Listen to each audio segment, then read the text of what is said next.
Your son made me pregnant. Excuse me? Pay $30,000 as alimony. When I picked up the restaurant's phone, I was told that with a young woman's voice suddenly. She was utterly one-sided in the conversation and not even giving her name. I completely underestimated that must be a prank call. So I never expected that this call would lead to such a mess. My name is Melissa Brown. This may sound self-flattering, but I run a popular restaurant somewhere in New York City. We have been featured on national television and in magazines, and thanks to that almost every seat for lunch and dinner is booked every day. However, because of being famous, nuisance calls and aggressive sales pitches increased. So I got quite sloppy with this call because I thought it was just another prank. But when I was told over the phone to my restaurant that got pregnant, I was actually taken aback and I could hardly understand what she was saying. I do have a son, but the thought of him getting someone pregnant seemed absurd. Yet this prank call with its shocking accusations intrigued me. I decided to listen to her story for a bit out of fun. I had an abortion. What are you going to do about the wounds on my body and soul? Pay for the surgery too. First off, if I may ask who I am speaking to? Even when dealing with prank calls, one of the challenges of the service industry is having to respond politely. It would be a nuisance if our conversation were recorded and exaggerated with false information being spread around. I'm a customer at your restaurant. Is that the first thing you have to say to me after your son hurt me? Your family lacks both common sense and compassion. I find it hard to believe my son would do such a thing. My staff in the kitchen and at the counter glance over at me as they sense this isn't a usual dinner reservation call. I smiled and waved at them to make them feel safe and assuring them that everything is all right. Your son assaulted me on a dark street. And you recognized him in the dark? Of course. But are you sure it was my son? Don't play dumb. I'm absolutely certain. It was your son who lives with you. I've been so scared since then, I even can't go out alone. What are you going to do about this? She started detailing how the assault had happened. I think you might be mistaking my son for someone else. But this seems like a serious matter. Can we meet in person to discuss it? Most people who make prank calls like these tend to shy away from meeting face to face. So suggesting a meeting is a good way to get them to back down. In the beginning I was merely entertaining her call out of fun, but as it seemed to be dragging on, I proposed the meeting to end the call soon. You saying, meet with the criminal's parent? How dare you suggest that kind of thing to a victim? But I'd like to verify your story in person. Are you saying I'm lying? That's not what I mean. To be honest, I wanted to say you're lying, aren't you, but I held back. Then she started berating me and saying, I can't believe a person like you is a business owner. Why don't we meet and talk about this anyway? No matter how many times I suggested it, she continually refused to meet. I see. So what do you want me to do? Pay me alimony. $30,000. But it's a case of mistaken identity anyways, and also I can't afford such a large amount of money. You can pay. I know your business is thriving. Pay it or I'll sue you. Even though my business is thriving, it's just a small place and $30,000 is a large amount of money and I don't even intend to pay. Are you sure you want to involve the police? I don't mind. At my unhesitant response, the woman fell silent for a moment. If my son truly did such a thing, I should hold him accountable as a parent. But I don't think he did. You're pretty confident he didn't do it, huh? Maybe you should have some doubts about your own son. I would believe it if there was evidence. Do you have any? Evidence? I'd be troubled if you asked me for money without any proof. There was silence on the other end of the phone as the woman seemed to be contemplating something. "If there's no proof, I'm hanging up." I said that and trying to end the call, then. "Hold on. If there's evidence, you'll pay the alimony, right?" "Well, I would consider it." "Then wait. I'll bring the evidence." With that, she hung up the phone almost as soon as she had finished speaking. "Owner, are you all right?" "There's no problem. It's just a prank call." One of my employees, Mr. Murphy, voiced his concern, so I reassured him like that. "There's no way she has any proof, so I don't expect she'll call back again. But I have an uneasy feeling that she might barge in and cause a scene at the restaurant." In the evening, while preparing for dinner, I had completely forgotten about the phone call. Mr. Murphy ran up to me, holding a manila envelope in his hand with his face as pale as a ghost. "What's the matter? It's not like you to run in the restaurant." "Owner, this came." What he handed me was a letter. "Ms. Melissa Brown, I was assaulted and impregnated by your son. Please transfer $30,000 as alimony." Written below were the bank transfer details, and the recipient's name was Karen Williams. Mr. Murphy was pale and disturbed because he was the first to see the contents of the unsealed and unsigned letter. "Calm down. But you know my son, right?" Hearing this, he seemed relieved. There was something else in the envelope. I pulled it out, and it was a pregnancy test. What's that?" This commotion attracted the other employees. All of them seemed taken aback. Could it really be the owner's son? Some employees gave me a contemptuous look, but they were quickly convinced when I explained. I put away the things that had been sent on my desk and returned to my usual work. A few days passed without transferring any money, but during this time there was an unsettling incident. "Owner, this came again." Mr. Murphy came with the manila envelope in his hand and looking fed up. "I see. Check the contents and put it away in the usual place." Recently, these harassing letters had been dropped in the restaurant's mailbox many times a day. "Are you planning to run? Pay up. The owner is a parent of a criminal. Her son got a college girl pregnant and didn't even apologize. The owner of this restaurant is a heartless and cruel woman with no sincerity. Irresponsible, overprotective, toxic parent. It's your fault your son became like that. Take responsibility. I'll make sure no customers come to this restaurant. It's for the good of the world, for the good of the people. I wonder what would make customers stop coming to a restaurant. Like those restaurants where they put that greasy, black, and disgusting thing in the food.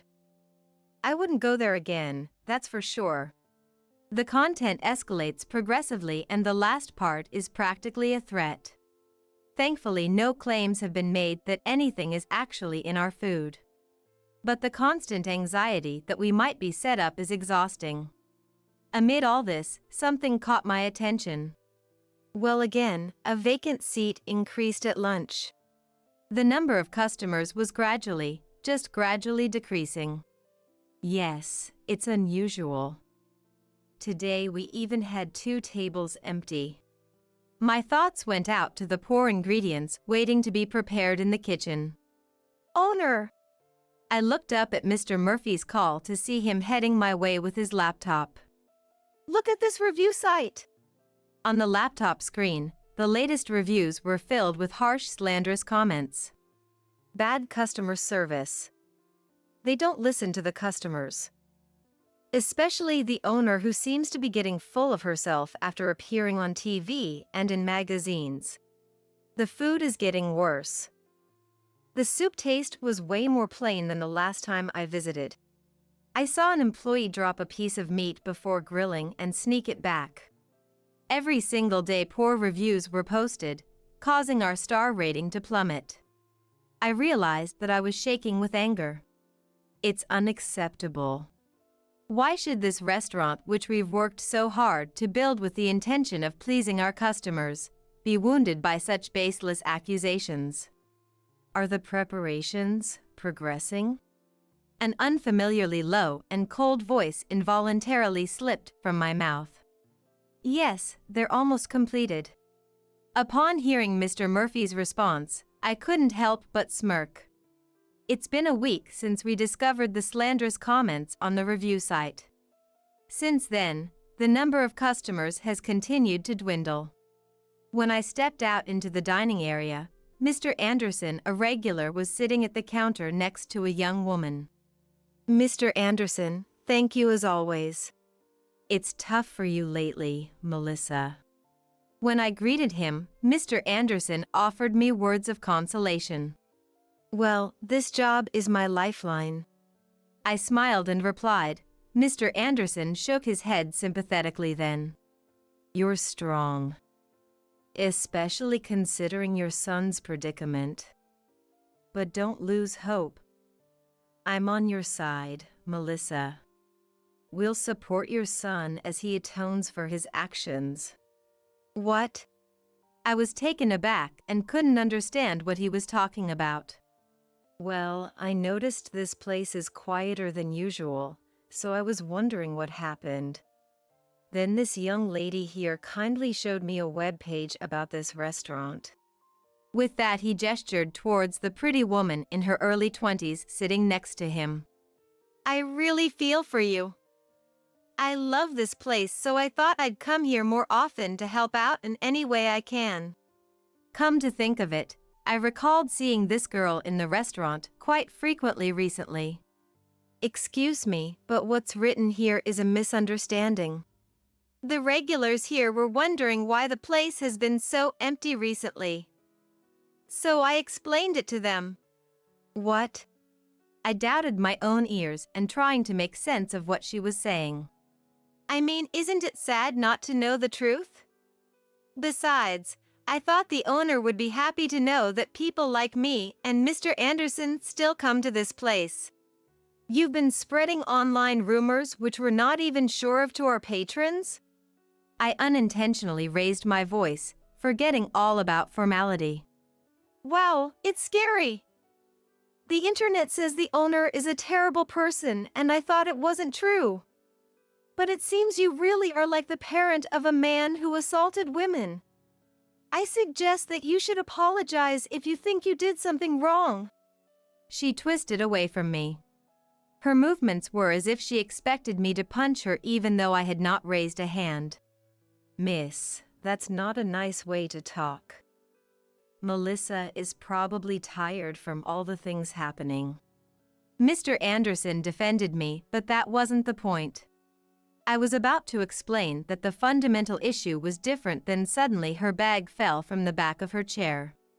It must have moved while she was twisting and turning.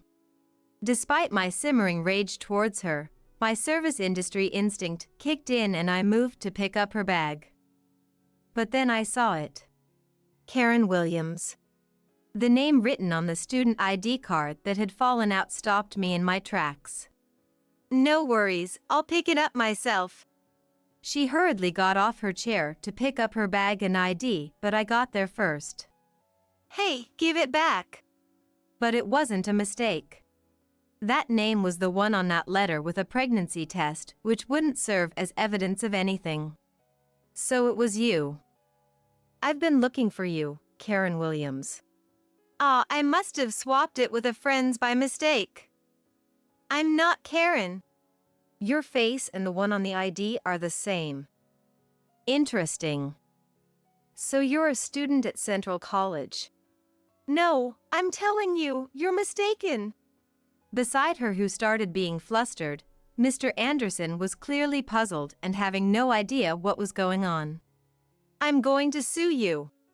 My words spoken in front of a few scattered patrons caused everyone in the bar to turn around. What? What did I do? I believe you're the one who knows really well what you did. Since we're all here, why don't we let everyone hear? I looked around the bar. It was mostly filled with regulars. While it's nice to have regulars, It meant that almost no new customers were coming in. I couldn't help but feel furious about this young woman disrupting our business. Let me start. Are you the one who called claiming my son assaulted you and impregnated you? Demanding alimony? I glared at her and pressing her for an answer. Yes, that's me. I'm the one your son assaulted. Seeing that there was no way to deny it anymore, she admitted it surprisingly readily. What? You want to embarrass me in front of all these people? This could backfire, you know, considering the reputation of your bar. She crossed her arms defiantly and completely brazen. Her attitude only served to fuel my anger further. Mr. Murphy, bring everything over. I instructed him to hurry up and bring me a laptop from the store's office along with a stack of envelopes and documents that could be about 4 inches high. Was it you who kept sending harassing letters to the store over and over again? I read some of the letters in a loud voice so that other customers in the store can hear. Pay up or run. This owner is a criminal's parent. Her son impregnates a college girl and doesn't even apologize. Poor souls being forced to eat food from this woman's restaurant. I'm sure I'm going to make customers not come to the store. It's for the greater good. Some were covering their mouths at the harsh words among the regulars who heard the content. This is completely threatening.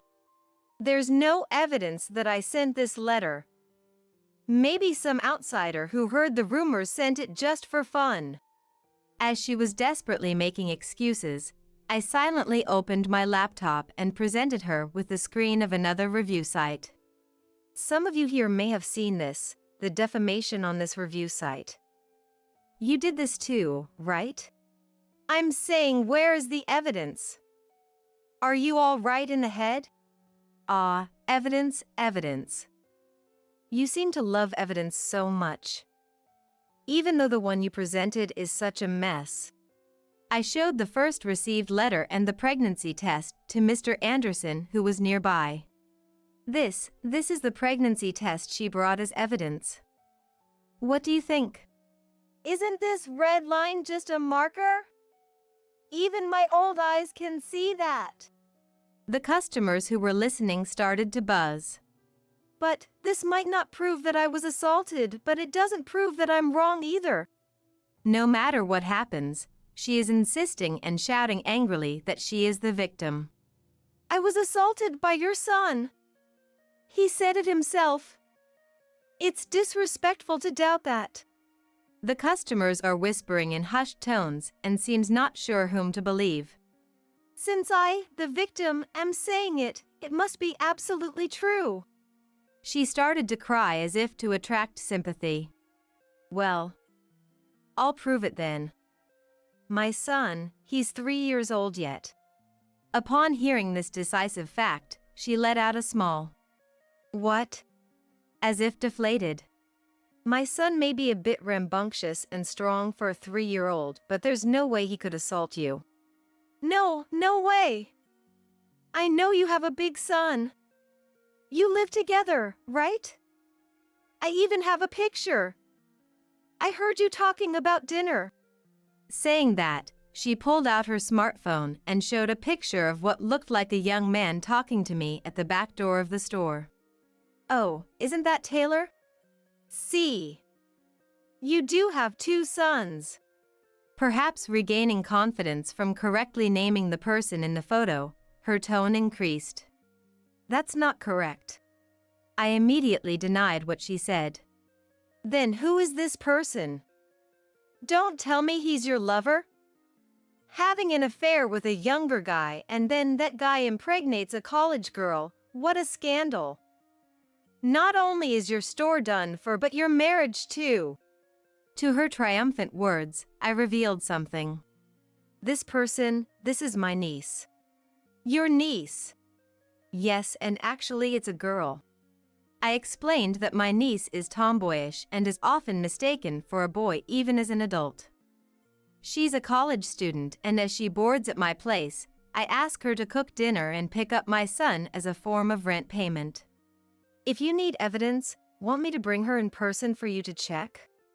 I told this to her, who stood there shocked and seemingly unable to hear me. By the way, I've already gathered all the evidence about the harassment letter and the posts on the review site. Evidence? No way. She seemed like she might collapse any second and turned to face me weakly. I've already consulted with the police and my attorney. I explained step by step the preparations I've made with the help of Mr. Murphy, one of my employees. The first piece of evidence was a letter from her with fingerprints that matched those found on the harassment letter. All posts on the review site were confirmed to be from the same person after a disclosure request. With no way out, she sunk to the floor as she drained. You were just saying that it's better to apologize quickly if you've done something wrong, weren't you? She mumbled something while looking pale and looking down, but I couldn't make out whether it was an apology. I will contact the police about you. I'll inform your parents and your college as well. Be prepared for a lawsuit for emotional distress damages. No, please don't do that. I'm still a student. Please spare me.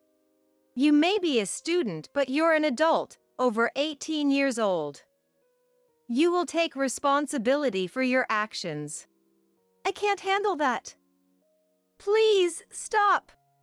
Subsequently, I filed a criminal complaint against Karen Williams for defamation and business obstruction, as well as for damages to the shop. Apparently, she had always been a big spender, buying brand bags and clothes on credit, and ended up committing these crimes after she was unable to make her payments. As a result, she was expelled from her college. This incident even made the news, and I've heard that now she is the one who has been receiving harassments after her personal information was exposed. Through my lawyer, all the slanderous posts on the review site were deleted. The uproar unexpectedly turned into a positive result as it cleared up the misunderstandings among my regular customers. Now the number of customers has returned to normal. While the incident did deter new customers, there were almost no regulars who left, even despite all the lies that Karen had been spreading. There's no doubt that it was pleasing to know that her claims weren't taken at face value. Moving forward, I aim to continue running the restaurant to meet the trust of my customers. Joanna, it's about Walton's memorial dinner, but I doubt anyone will show up. It's my wedding day, so everyone prefers a celebration. What do you mean? My Sael, Carolina, intentionally set her wedding date to coincide with the anniversary of our grandson's passing, a year after his death. Come on, Joanna, you've become so forgetful without Walton that you can't even understand English anymore. I was infuriated by Carolina's unapologetic demeanor. I was fed up with Carolina's manipulative words and actions, and my husband, Darren, seemed indifferent. Well, for me, seeing my sister in her wedding dress is more important, so you can go to the memorial dinner alone. Faced with Carolina and Darren's cold attitudes, I came up with a plan. All right, I'll consider what you said. Today, after 25 years as a housewife, Joanna, I saw a text from Darren and felt down again. Staying over there again? I muttered to myself. Darren works at his father's company and is so busy that he often stays at his family home near the company instead of our house. It was foolish of me to hope he might come home early today, since it's my birthday. I sighed while preparing an unusually lavish dinner. Maybe he's just really busy. I talked to the sky, trying to convince myself. Though we met through a friend's introduction, Darren has always prioritized his family home over me. I tried to dismiss the thought that my in-laws must have said something, prompted by Darren's frequent, "I'll be staying at my parents' house." I want to trust Darren, but even on the rare days he is home, we are invariably interrupted by calls from his sister, Carolina, summoning him frequently. Carolina, Darren's sister, is 17 years younger than him and, according to him, indescribably cute. Darren would always tell me, "I'll definitely spend my next day off with you and the kids," a promise that never materialized, making me feel like Carolina was disrupting our family life. As I was about to prepare dinner, my motivation drained, staring at a carrot when my son, Morris, called. "Mom? Happy birthday!" "Morris, thank you." Morris's casual words warmed my heart, and I struggled to hold back tears. "Mom, is it like that again today?" Morris, who married at 23 and now lives with his wife, Rothy, has known since childhood that Darren seldom comes home. Seeing me clearly downcast because Darren hasn't come home, Morris, who grew up witnessing this, still worries about me and calls, even now that he's grown. Especially today, on my birthday, when he learned Darren wouldn't be coming home again, Morris said with an unusually serious tone. "Mom, you must be feeling lonely without Dad, right?" "Yes, I am." "How about we come to live with you?" "What?" I was thrilled by Morris's suggestion, but worried that Rothy might not agree. I casually mentioned it to Rothy before, and she seemed happy about it. Morris, sensing my anxiety, responded with a clear and cheerful voice. "Really? Rothy's okay with it?" "Of course. She likes the food you make. She said she'd be happy to eat it every day." "Thank you. Then, I'll prepare your room and ask Dad if it's okay." I usually expected Darren to ignore this, but I felt like I received a birthday present from Morris, thinking he might listen this time. A ray of sunshine seemed to break through my gloom. Later, Morris and Rothy moved into our house. Even on the day they moved in, Darren didn't come home, but I was so happy they were here that I hardly minded. When I put effort into cooking, both Morris and, of course, Rothy were happy, making our meals always lively and enjoyable. Though Darren rarely came home, their presence meant I didn't feel lonely and enjoyed peaceful days. Then one day, Rothy felt unwell and decided to go to the hospital. It had been 4 months since they moved in with us, and she had never been seriously sick or injured before, so I was filled with anxiety. Morris's face, tense despite saying it'll be okay as he left for the hospital with Rothy, stuck in my mind. I tried to shake off the bad feeling by putting more energy into my chores than usual. However, my anxiety soon vanished. "Mom!" While I was hanging laundry on the balcony, Morris was coming home, waving at me with the biggest smile. "Welcome back, both of you. How did it go?" Rothy smiled and gave me a cute okay sign, gently stroking her belly. "Could it be?" "Yes.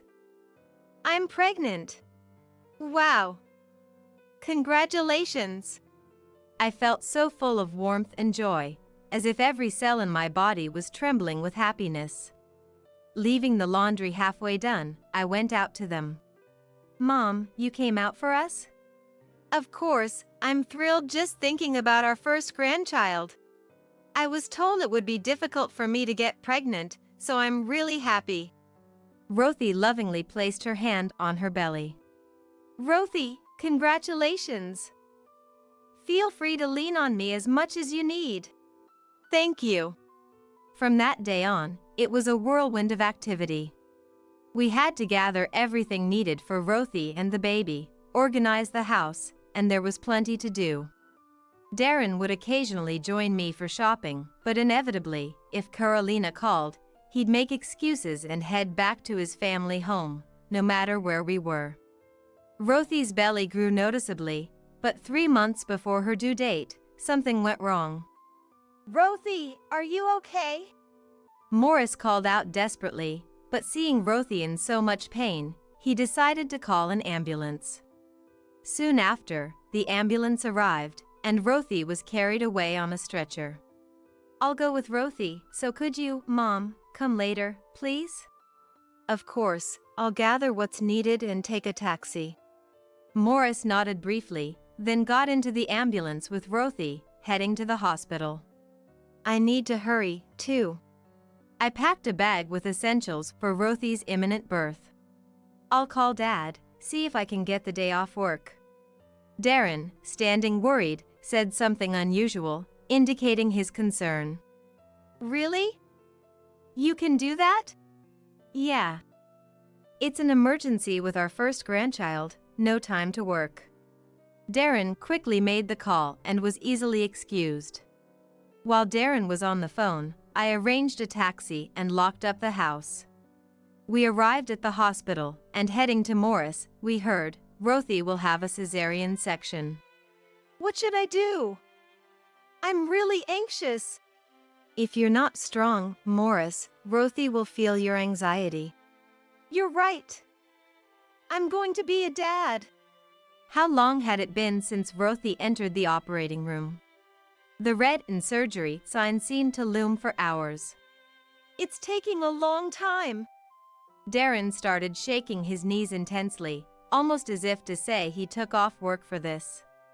Rothy is fighting hard. Yes, and if you look so worried, the baby will be startled when born. With a furrowed brow, Darren's irritation grew, and he silently went somewhere. He went to make a call. Yes. It was clear to us that despite taking time off to be here, Darren's frustration with the situation led him to call Carolina. As Morris and I grew increasingly anxious, Darren returned with a slightly relieved expression, glanced at the operating room, but sat down silently on the bench. Rothy! Morris murmured with a mix of worry and anxiety.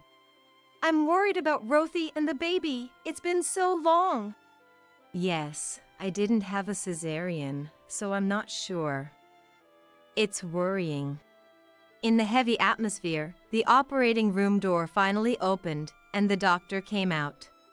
Sorry to keep you waiting. Both mother and child are safe. Great, my precious time was wasted. Darren complained but seemed concerned about the situation inside. Afterward, a nurse came out to speak with us. If you don't mind looking through the glass, you can see how they both are. Through the glass?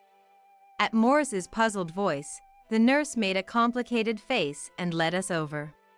Beyond the guided glass, Rothy appeared to be sleeping exhaustedly. And as for the baby, it was connected to tubes, covered in some kind of case. That child is our first grandchild. Tears spilled from Darren's eyes, moved by the sight of the small baby fighting to live despite its frailty. Rothy and the baby are really okay, right? Morris desperately asked the nurse. Yes, but the baby weighs about 28 ounces and is very small, so it's in a critical situation needing to be connected to tubes for a while. The joy of the baby's birth was short-lived as Morris and I were shaken by a wave of anxiety. We have to send them all the strength we can. I forced a cheerful voice and placed my hands on Morris and Darren's backs. Yeah! Darren nodded with a troubled face and quietly left the hospital. Back home, Darren began rummaging through a drawer. The baby is a boy, right? Yes, that's right. What are you looking for? That thing. Finally finding what he was looking for, Darren looked pleased with himself. Now that the baby is born, we need to give him a name. You're naming him? Of course. He carries my blood. Darren spread out a notebook, with Morris standing silently beside him, resigned that his words would be futile. Darren, oblivious to Morris, was serious as he faced the notebook. He overcame a difficult birth. Let's name him Walton, hoping he leads a calm life. Darren, surprisingly serious about the name, slowly moved the pen across the paper. Looking at the notebook with Walton written on it, Darren said with satisfaction, How about that? It's a good name, isn't it? Yes, thank you. I was hopeful, seeing Darren's happy demeanor, that maybe he would start paying more attention to the family. However, there was one significant issue. Walton was too small to be discharged, and for a while, we were not allowed to meet him directly. Eventually, we were allowed to visit Rothy, so we went to tell her the baby's name. Rothy, how are you feeling? Dad named the baby. I'm okay. Thank you. What name did he choose? Rothy turned her head towards Darren with effort. Walton. It's a good name, isn't it? Darren proudly said, spreading out the notebook with Walton handwritten on it. What a beautiful name. I'm so happy. Thank you. Even as she spoke, Rothy seemed unusually downcast, her face shadowed with gloom. I thought maybe the hospital life had worn her out, and considered leaving her be, but her expression was so troubled I had to ask. Rothy, are you okay? You look so down. Joanna. Rothy looked at me with tears brimming in her eyes, and I knew something was wrong. There's something I need to tell also to Morris and Darren. Morris and Darren exchanged glances and then came closer to me. The thing is, we've been told Walton has a congenital disorder. What? No way. But a disorder doesn't have to mean something serious. Rothy, unable to hold back her tears any longer, trembled as she spoke. The thing is, it seems Walton doesn't have long to live. Not long to live. I unwittingly repeated Rothy's unexpected words.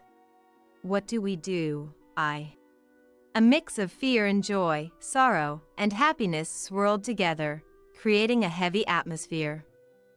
Tears began to stream down Rothy's face as the tension broke. Rothy. Walton. Moved by the moment, Morris and I also began to cry, and eventually, we all cried until we had no tears left. After a good cry, Rothy, perhaps slightly toughened by becoming a mom, slowly began to speak. I want to create as many happy memories for Walton as possible. Yeah, let's spend every possible minute with Walton.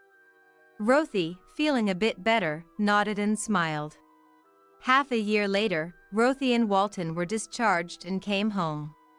During that time, Darren stayed at his family home less than before, and we all prepared to welcome Rothy and Walton. We went out to places Rothy and Morris wanted to visit, adjusting to Rothy and Walton's health. Darren sometimes joined us, and other times he prioritized Carolina, but we focused on putting Walton first, thinking it was a bonus if Darren came along.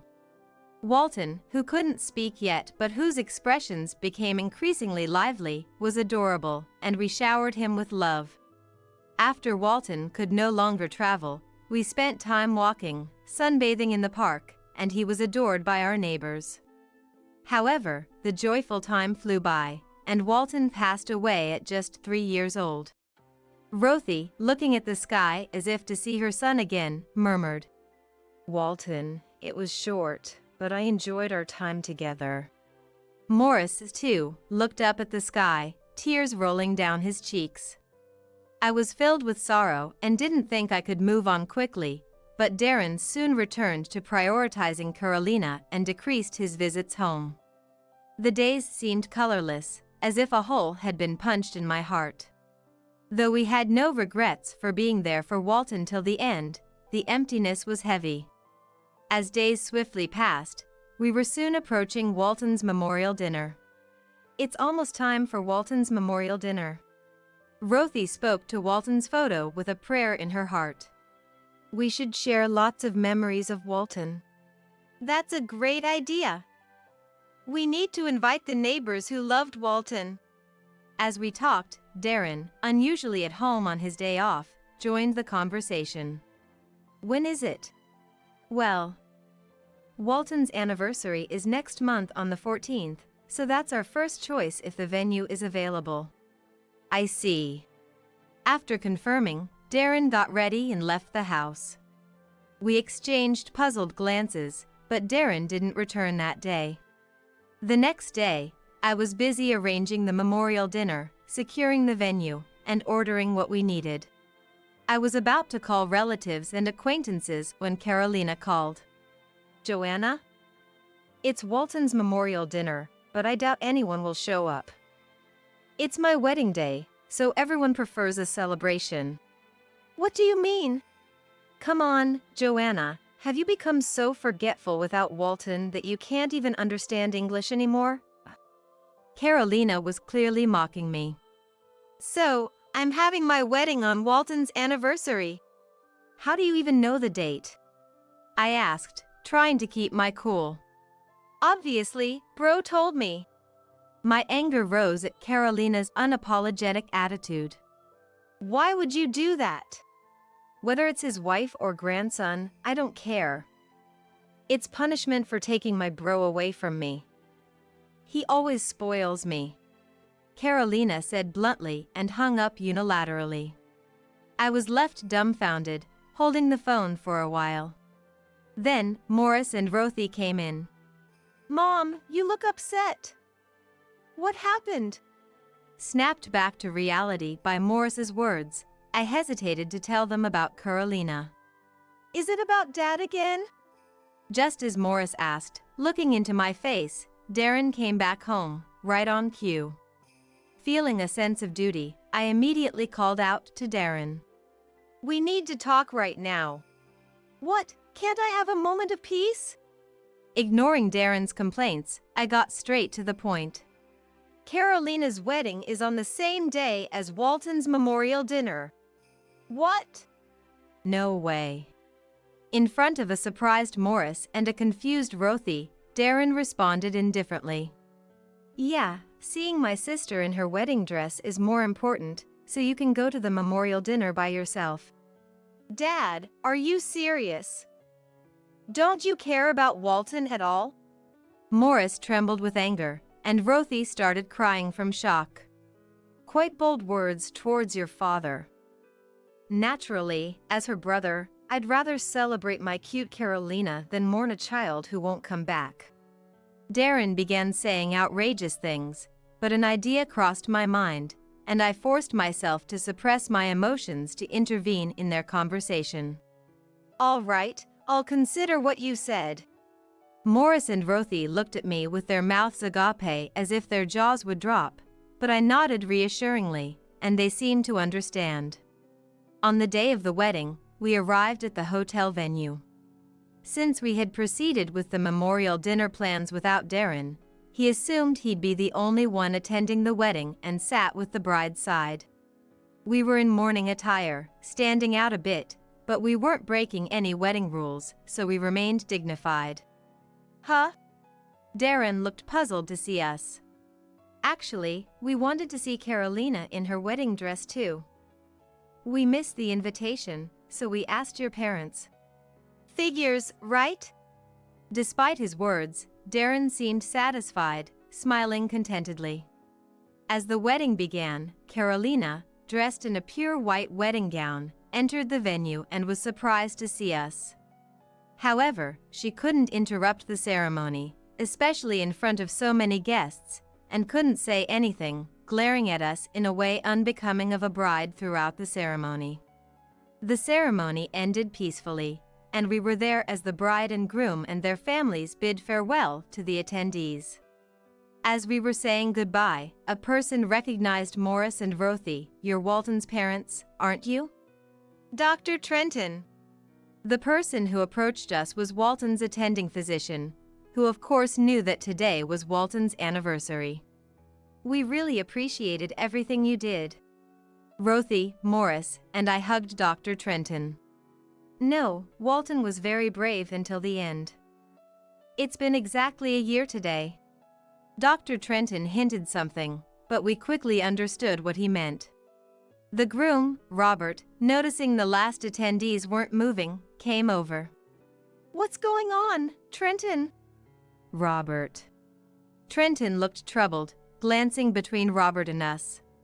Do you two know each other? Yes. Robert is a junior colleague of mine. Trenton scratched his cheek, looking unsure of what to do. I've been wondering, what is your relationship with Carolina? Robert asked us, puzzled why we were sitting on the bride's side despite it being our first meeting and our mourning attire. Carolina is my husband's sister, and this is my son, Morris, and his wife, Rothy. I see. And how did you come to know Trenton? Robert asked with genuine curiosity. Actually, we had a child with a congenital disorder.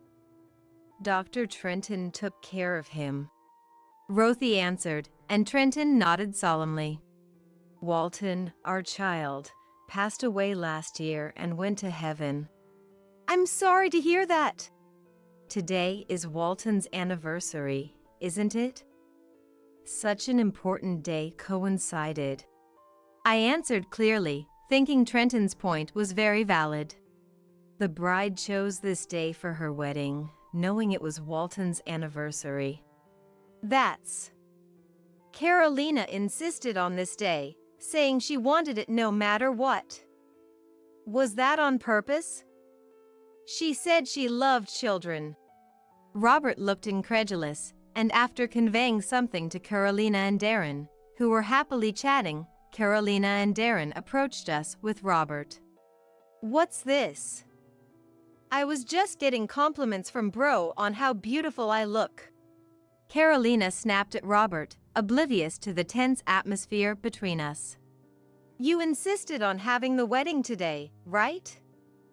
And you said you loved children.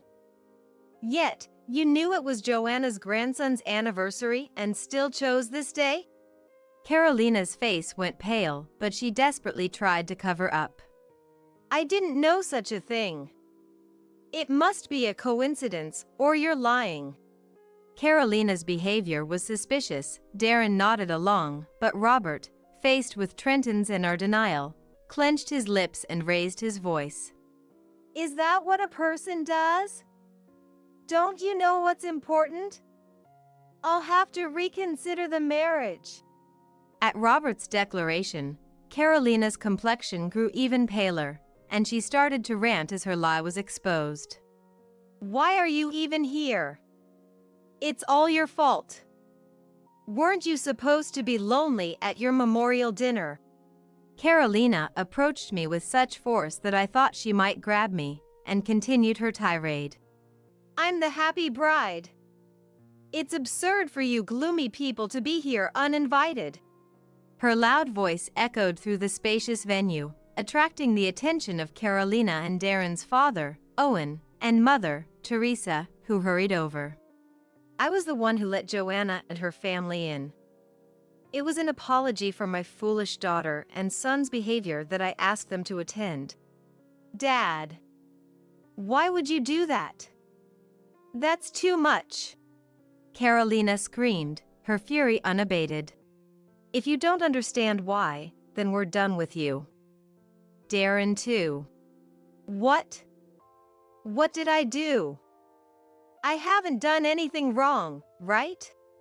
And why am I being disowned? Owen, realizing his children were heartless like cyborgs, sighed deeply. You've always said you wanted to live on your own. Reset everything and start over as a new individual. Facing abandonment by their own father, Darren and Carolina lost the will to argue and fell to their knees. Unknown to many, the hotel where Carolina had her wedding was the same one Joanna and her family had visited for memorable trips with Walton. I had informed the hotel from the planning stages and had first explained the situation to Owen. With Owen's understanding and cooperation, after Carolina's wedding, we invited acquaintances to the same place for a memorial dinner, making it possible to attend both the wedding and the memorial dinner. When I explained to Owen, I was anxious about whether he would believe me, but Owen and the relatives were already disappointed with Carolina's behavior and Darren's patheticness, and they willingly helped. Afterward, Carolina divorced, and soon my divorce with Darren was finalized, and Darren left the house. Having cut ties with Owen, both lost their jobs and homes, and I'm not sure how they're managing now while paying compensation from the divorce trial. Considering the hurt they caused not only to Walton but also to Morris and Rothy, and their abusive words and past actions, I honestly feel they got what they deserved. Morris, Rothy, and I, watched over by Walton's smiling face, have come to live peacefully as if the storm had passed. And with the bad ties cut off, good fortune came our way. Mom! Today, Rothy, who felt something odd in her stomach and went to the hospital with Morris, returned home with beaming smiles.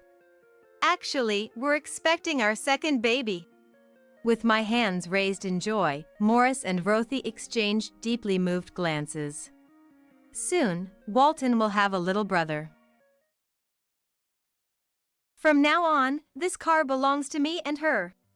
Despite being caught cheating, husband Andy spoke with pride. It was utterly baffling to see him like that. How could he be so cheerful, act so superior towards me? It felt like we were living in completely different worlds. But if he's happy to take the car, I couldn't be happier. The monthly loan is $3,000, though. He'll figure something out. Okay, I wonder if he's okay with the $3,000 loan. When I accepted Andy's request with a nod, he started smiling in a way I had never seen before. My name is Samantha. I'm 38 and work at a design company. I thought I was living a happy life without any particular worries in my job or personal life. But occasionally, I find myself pondering one thing. When will I ever get married? At nearly 40, I don't even have a boyfriend, let alone married. My dating experience is limited. Before I knew it, all my friends were married, leaving me feeling left behind. There were times I thought about giving up on marriage, but seeing my friends happy made me dream about it again. My life changed significantly one day after work. Feeling good, I decided to go for a drink alone at a pub. Entering a bar, I noticed, I ordered some drinks and appetizers. While waiting and looking at my phone, I noticed a man approaching me. "Lady, are you alone?" A man came over and peered at my face. This was the beginning of my encounter with Andy, who would later become my husband. "Well, yes, I'm alone." "Really? Then let's drink together. Shall we?" Without waiting for my response, he sat down in front of me and tilted his glass. "Wait a minute." "Come on, it'll be just for a bit." "Just for a bit, then." With that thought, I accepted him. But I didn't have the energy to talk to anyone else at that day. As I looked down, he started talking on his own. Eventually, we exchanged numbers and parted ways. I thought our relationship was over, but 2 months after we first met, I and Andy had become close, meeting frequently. As we exchanged contacts, I found myself gradually drawn to him. Talking to him, my feelings would calm without notice. I sincerely wanted to talk more. When he said he wanted to see me, I genuinely felt happy. Surprisingly, I never imagined I could harbor such feelings, leaving me astonished. And then, about 6 months after we first met, we became a couple. After 3 years of dating, we got married. I never thought I could get married, so when he proposed, it felt like a dream. But I realized it was the peak of happiness only after everything ended. After marriage, he changed drastically. It made me wonder if his personality during our dating was a lie. About a month into our life together, he suddenly became distant.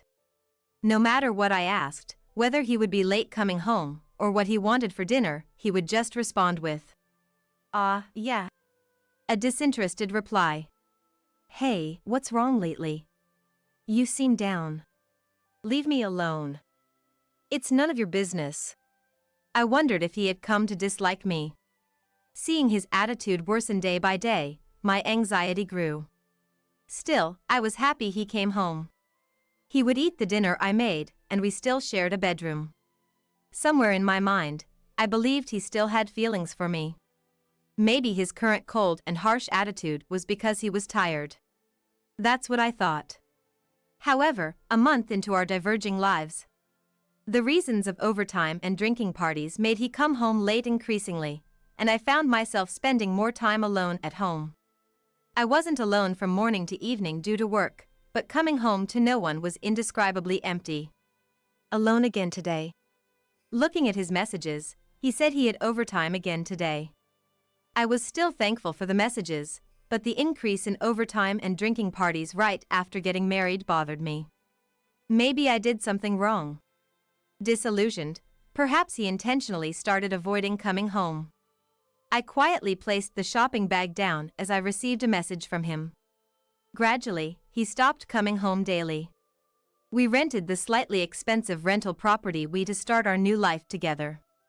Since he stopped coming home, it had become a place where I spent my time alone, feeling lonely. We were supposed to be married, so why did it come to this? As I thought about him, I continued to eat dinner alone. Andy, when he occasionally came home, was always in a bad mood. "Dinner's ready, you'll eat, right? I'll start making it now." I prepared dinner as usual and served it to him. However, after tasting a bite of the side dish, he stopped eating. "What's wrong? Not hungry?" "I've thought this before, but the food you make is really terrible." I was stunned by the words said to me for the first time. Until now, he had said it was delicious and had seconds many times. He used to say that he wanted to eat my dishes rather than fine dining restaurants, even a special day like an anniversary. But why suddenly? Sorry. I didn't know it was bad. I'll clean it up." "Don't touch it." He glared at me sharply and started eating again. But he didn't look like he was enjoying it, his face always crumpled. He started to complain about the cleaning and laundry I did. The coffee cups weren't aligned, a picture hanging was tilted. Even a single hair on the floor was enough for him to complain. I work too, so some imperfections should be expected. I began to wonder if it's normal to fuss over such minor things. Of course, I've mentioned several times that I can't do housework perfectly because of work. But he wouldn't budge. In the end, it always concluded, "Just shut up and do as I say." With him yelling. Sigh. The stress piled up each time I interacted with him. I started to doubt whether marrying him was the right decision. Various emotions swirled, and I even considered divorce.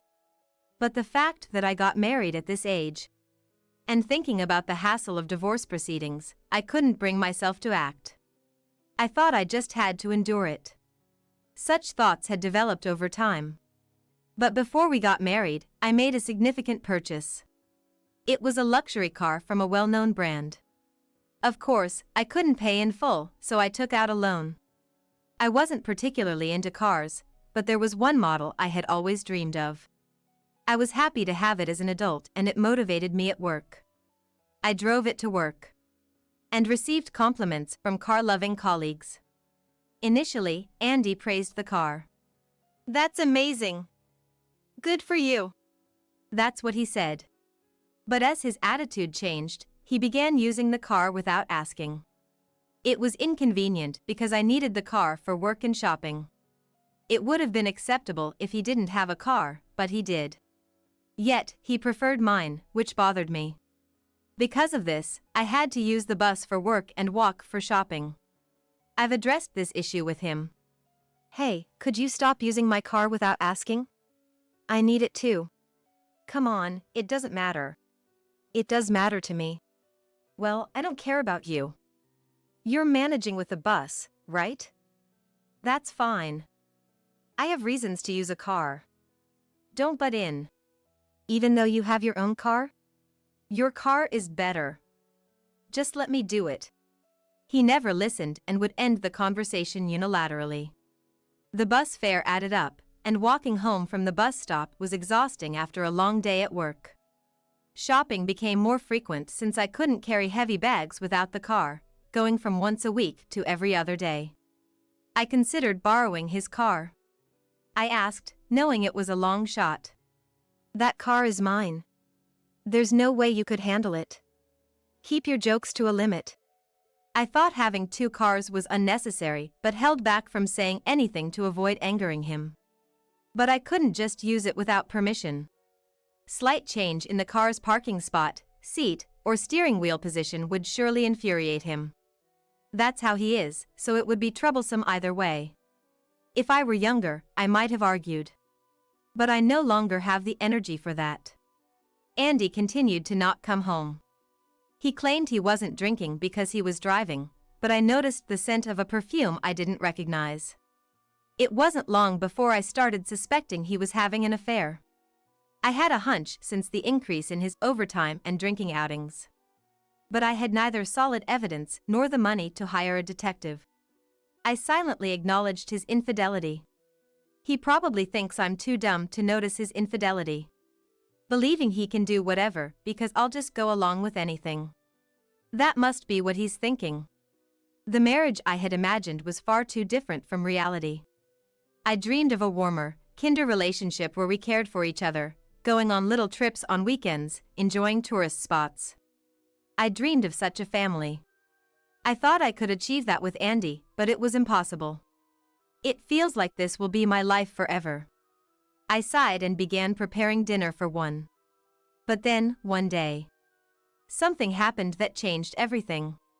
It was on a day I came home late from overtime. I usually let Andy know when I'll be working late.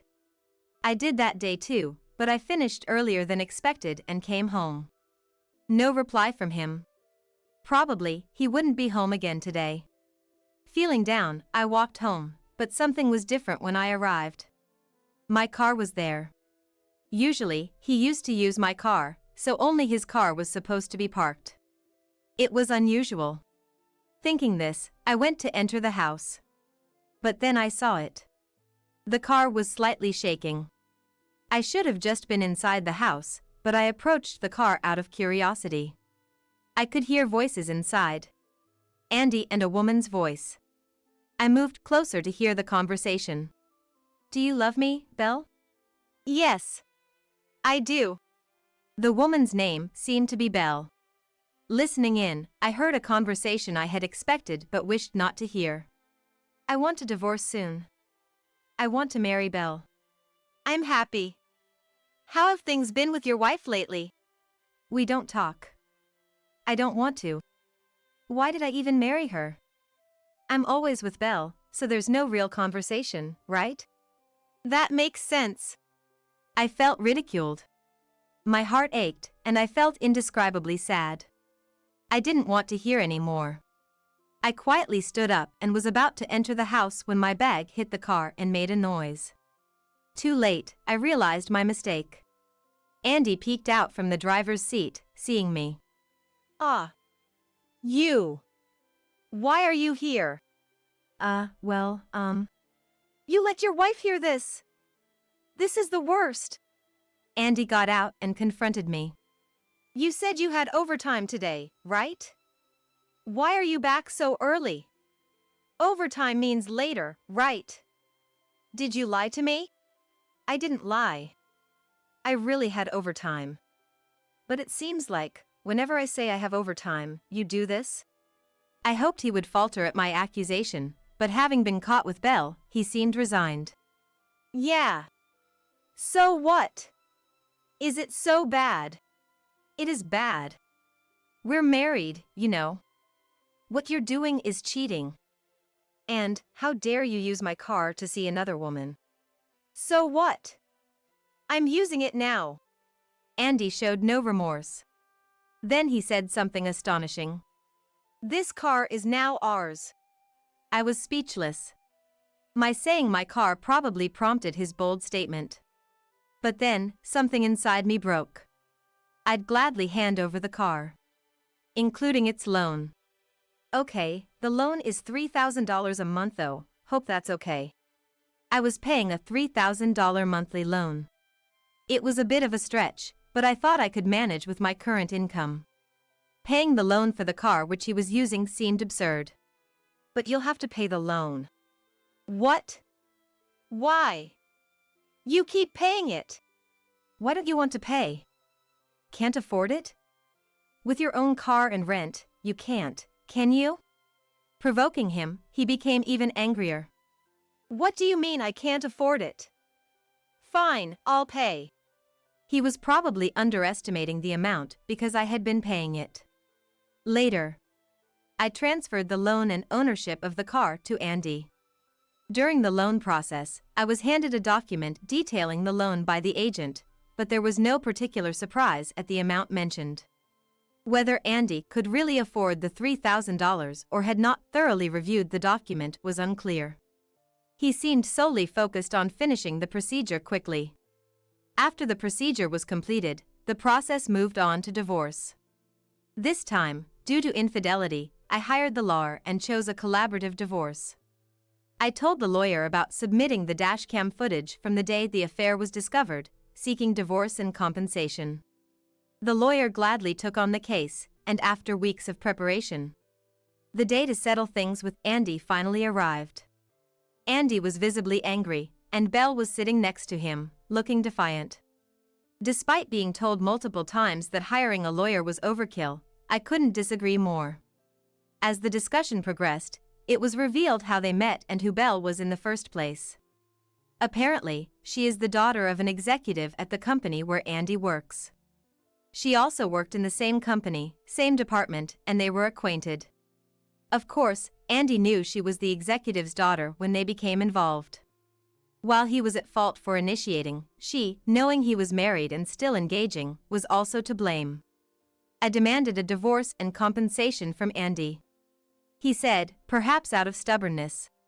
Compensation. Divorce. Do as you like. I can pay whatever compensation you want. However, Belle seemed desperate not to have Andy pay the compensation. If you pays the compensation, it'll reduce the money I can spend. What a way of thinking. It seemed she was planning to marry Andy after our divorce. Are you okay with your family and company finding out about this? Huh? Do whatever you want. Belle must think my words are merely a threat. Well, if she says to do as I please, then so be it. Since Andy and I both intended to divorce, it was finalized that day. Andy agreed to pay the compensation, and we dissolved the marriage. Of course, Andy and Belle's relationship was later exposed to her company. After the divorce, I moved to a house near my workplace and continued to live comfortably. No need to accommodate anyone. No need to worry about the car loan. What a wonderful life. I wonder if I could have continued this lifestyle if I hadn't been married. I must admit, I've regretted it at times. Perhaps because I now have more financial freedom, coworkers have mentioned that I look healthier. I plan to live quietly on my own, with the compensation and my income. I won't marry again. From now on, I will live a life of my own. That's what I've decided.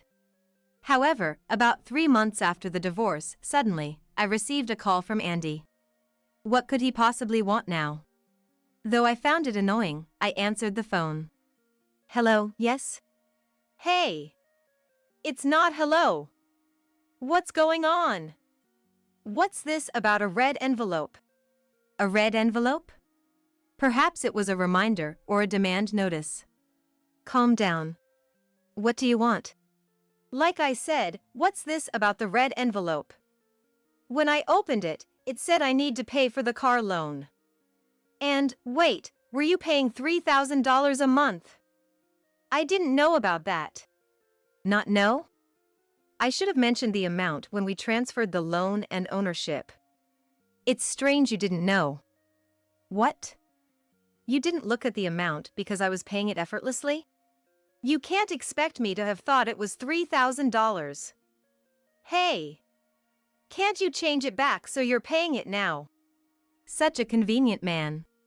After all, Andy would be the one using the car, even if I paid for it. And now that we're divorced, I shouldn't have to listen to him. It's impossible. Remember, you were the one who started saying the car was yours in the first place? Do you really think you can come now and demand I pay for the car, expecting it to be that easy? Don't say that. We were married, right? Even though we're divorced, we were in love, weren't we? Can't you help me out when I'm in trouble? In love. Help out in trouble. What is he talking about? I understand we were married, hence in love. But I've been through a lot because of Andy. And now, asking for help just because he's in trouble is too convenient. You. After living however you wanted, coming to me, now a stranger since we're divorced, for help is too convenient, isn't it? Now that the reminder has arrived, you better figure out how to pay it soon. Figure it out. That's impossible. No, don't start with that now. You are the one who said you'd pay my car loan in a fit of bravado, remember? Maybe you should learn to take responsibility for your words? That's that. Hey! Andy was making a fuss on the other end, but I had nothing more to say to him. I hung up without a second thought, ignoring him. The phone rang about 10 more times after that, but of course, I didn't answer. After leaving my phone aside, he seemed to give up as it eventually stopped ringing, with no further calls thereafter. Half a year later, I was still living comfortably by myself. Thanks to moving closer to work, the commute was incredibly easy. Having more personal time and finding a new hobby of going to art galleries was a joy. On such a pleasant day off, relaxing on the sofa, my mobile phone rang. Looking at the caller ID, Andy's name was displayed. Why was he calling again, I wondered. Tentatively, I answered the phone, and he began speaking in a tone as if his previous bravado was a lie. Samantha. It's me. Andy. What's going on? Despite his apparent weakness, I couldn't coddle him. I asked what he wanted with a tone of detachment. The compensation. I can't pay it anymore. Please, give me a break. Excuse me? Give you a break? His plea irritated me, but I was curious about what had happened, so I listened. Apparently, he had been hiding it out of pride, but after our divorce, he had to leave his job. The reason was his indecent act with Belle, the executive's daughter. It seems he was pushed to resign voluntarily for disrupting the company's order. Belle had dumped him as well. Even though he tried to find a new job, he struggled, surviving on part-time jobs. However, that kind of life didn't last long. Now he has sold both cars and moved out of his rental, returning to his parents' home. He probably thought this would make his life a bit easier. However, a few weeks after moving back home, his mother's health deteriorated, requiring care.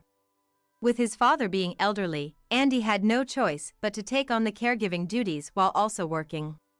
Moreover, just because he sold the cars doesn't mean he's free from paying for them. The luxury car loans, the compensation to me. Andy is evidently struggling. Come on, please. I'm begging you. Heck, I'd even consider getting back together if it'd make things easier for you. What do you say? Where exactly would I find it easier? Without much thought, getting back with Andy now would mean taking on the responsibilities of his parents' care, the loan payments, and other living expenses. He would likely quit his job and leave all the housework to me, as before. Life was hard enough when we were together. Jumping back into an even more difficult situation is unthinkable. I've said something similar before, but you truly only think about yourself. You probably just want to live in my house and have an easy life, right? That's not it. I can't believe that. Do you have any idea how much trouble you've caused me? Caring for parents is tough, you say? Forced to quit your job? Dumped by your girlfriend? All of that wouldn't have happened if you hadn't cheated, right? Andy fell silent. But I continued to press him. I wonder why I ever married someone like you. I'd be angry with my past self if I could. Don't marry Andy, you won't be happy, and you're still talking about getting back together? That's a bit crazy. If you were truly remorseful, such words wouldn't come to you. So, I expect you to continue paying the compensation. That's... Please. Begging someone you once looked down on must be humiliating. No matter how much you beg, I won't listen. So, don't contact me ever again. Hey! Samantha! I hung up the phone. After that, Andy seemed to have given up, as I received no further contact from him. No messages, nothing. The desperation was clear from that call, but listening to his condescending tone, I wondered if he still thought he wasn't at fault, pondering why this was happening to him. Well, the compensation has continued to be deposited after that last call, so he must be managing somehow. Half a year after Andy's last attempt to contact me, I continue to live a comfortable life on my own. I've kept up with my new hobby of visiting art museums. My room is now filled with art books and postcards purchased from museum shops. Lately, I've been thinking about visiting art museums abroad. There's a lot I ponder about married life, and even if I were to be reborn, I doubt I'd want to marry. Honestly, I see no good in getting married. For now, I'm just thankful for this comfortable life I can enjoy on my own. I'm selling this house because I'm moving in with my girlfriend. Dad, who betrayed Mom, further hurt her. This house was in Dad's name, but Mom had contributed a significant amount of money to build it, and she loved this house. Yet, Dad decided to claim everything for himself without considering Mom's feelings. Now, 12 years after my parents' divorce, I've come to understand things I couldn't back then and decided to take revenge on Dad. I couldn't forgive Dad for living comfortably after hurting Mom, who had struggled to raise me. Does your company condone affairs? That's what I told them during my interview at Dad's company. My name is Chloe. I'm a 21-year-old senior in college, currently job hunting. When I was in 4th grade, my parents divorced, and we moved to Mom's parents' house, which meant changing schools and my entire environment, which led to some mental instability. I wasn't very sociable, so making friends was hard. Being a child of divorce, I was often left out, and I didn't have the courage to initiate conversations. For the 2 years from the transfer until graduating elementary school, I had no close friends and felt isolated, often getting sad remembering friends from my previous school. Moreover, Mom was working all day, so our time together decreased, and I spent more time with my grandparents. My grandparents were caring, but having always been with my parents, I found it hard to open up to them. However, things settled down when I started middle school. There were many students from different elementary schools, so I finally met people who didn't prejudge me for my parents' divorce. I made friends and slowly started to become happier, leaving behind my constant sadness. Determined not to burden Mom, I focused more on my studies. I got a scholarship that covered tuition for college, leading to a busy life filled with studies and part-time work.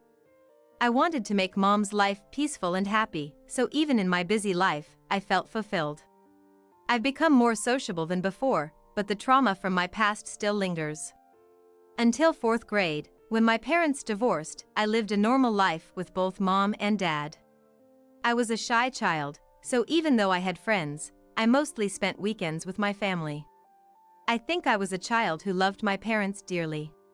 We used to have family meals together every morning and evening, and after dinner, we'd spend time together as a family.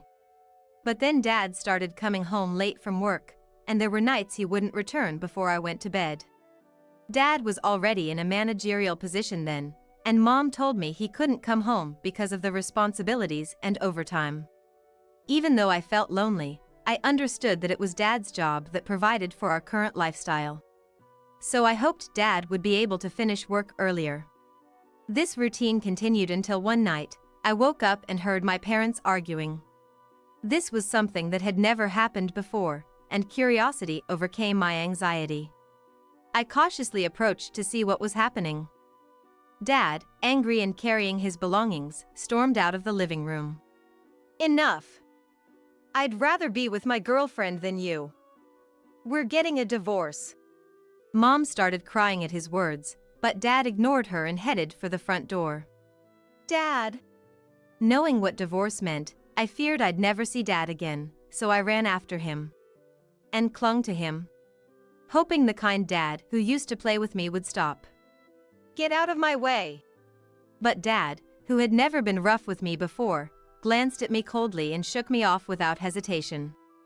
Thrown harshly, I rolled down the hallway, bruising myself. I burst into tears from the shock of Dad's anger and being pushed away. And the pain made the reality even harder to bear. Confused about why Dad suddenly became cold towards me, I couldn't stop crying. Mom hugged me while I cried, but Dad left the house without looking back, even though I was crying. Seeing Dad leave like that, I felt abandoned and cried even harder. This incident made me afraid to trust anyone but Mom for a while, and I think it made me even more introverted.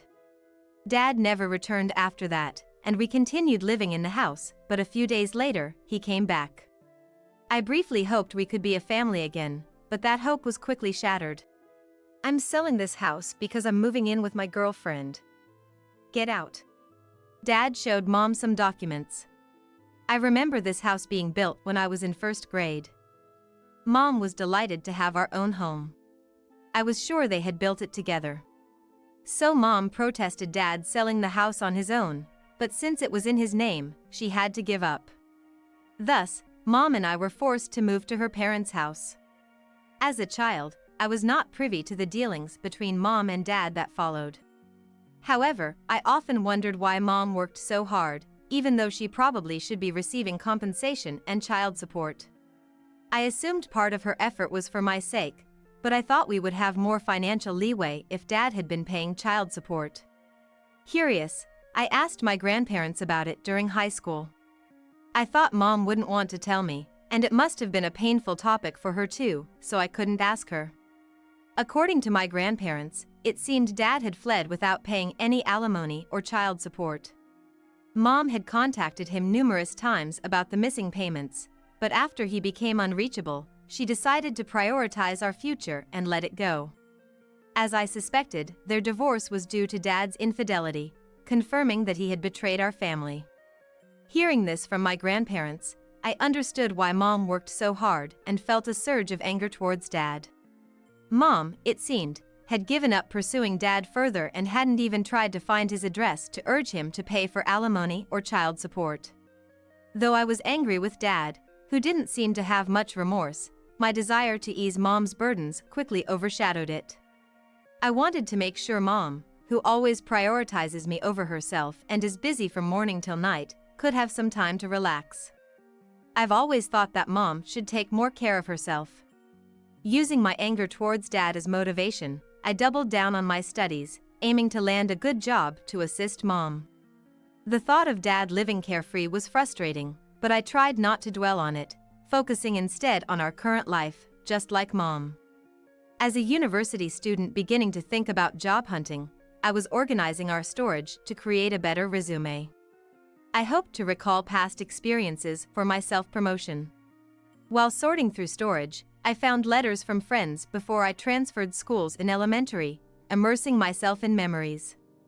Then, I came across an unfamiliar box. Curious, I opened it and found it contained documents from an investigation into Dad's infidelity. I was shocked to find these hidden away. Though I had tried to stop thinking about Dad, I still wanted to know what had happened between my parents. Compelled, I began to read the documents. As I read the story in more detail than what I heard from my grandparents, my desire for revenge against Dad grew. My grandparents probably had chosen their words carefully or didn't know the full extent. Reading further, I realized Dad had done worse things than I had imagined. He had been unfaithful for longer than I thought, and it seemed he hadn't even tried to hide his late nights from Mom. His affair was with a woman 6 years his junior, who had had a difficult life herself. After a car accident left her mom dead, she had been working since she was a student because her dad had after effects. Despite having a more challenging life than mine, how could she not feel remorse for destroying a family? In the evidence photos of the affair, the woman walking arm in arm with Dad was visibly pregnant. I couldn't help feeling disgusted seeing the two of them looking so content together. To anyone unaware, they would seem like a happy couple. Yet in reality, they were two people who didn't care about the misery they brought upon Mom and me. I had tried not to dwell on my anger towards Dad, but seeing this, it was impossible. I felt an overwhelming urge to make them suffer, but I managed to hold back. I thought about how Mom would be saddened if anything happened to me and about the potential future of their child, who must be around middle school age by now, 12 years after the divorce. I couldn't forgive Dad and his mistress, but acting on my emotions would only harm their child, causing them the same pain I endured. I didn't want to stoop to Dad's level, and that thought stopped me. However, the anger was too strong to ignore. A few days later, on a weekend, I decided to visit the house mentioned in the investigation report. I doubted they would still be there after all this time, but I needed to check. Upon arrival, I found the house no longer existed, which left me with mixed feelings of disappointment and relief. I had wanted to confront Dad about his affair and ask about Mom, but the thought of actually meeting him was nerve-wracking. As I was walking away, convinced I would never meet him and that I should forget him, I noticed a nameplate with Dad's name. I stopped, startled. Trying to convince myself it was probably someone else, curiosity led me to observe the house more closely. It was a spacious family home with a play area for children. Being a weekend, I could faintly hear children's voices. If Dad had remarried his mistress after the divorce, it wouldn't be strange if they had a family. The thought was suffocating, and as I watched the front door open and children come out, I moved to a spot farther away to continue observing. Then, the parents followed, and despite looking older than in the photos, I recognized them as Dad and his mistress. Dad had built a happy family with his mistress without paying us any compensation or child support. While Mom struggled, Dad lived comfortably. Filled with anger, I clenched my fists. After watching them leave happily as a family, I headed straight to a detective agency and requested an investigation into Dad's family. I used all my savings and part-time job earnings for this. When I later received the investigation results, it confirmed that Dad had been living well after the divorce, with 3 children. While Mom and I struggled, Dad lived comfortably without facing any consequences for his affair, a fact that left me bitter. I realized I harbored not just anger but also resentment towards Dad and his mistress, who lived carefree after abandoning Mom and me. I wanted them to experience the same pain and hardship that Mom and I went through.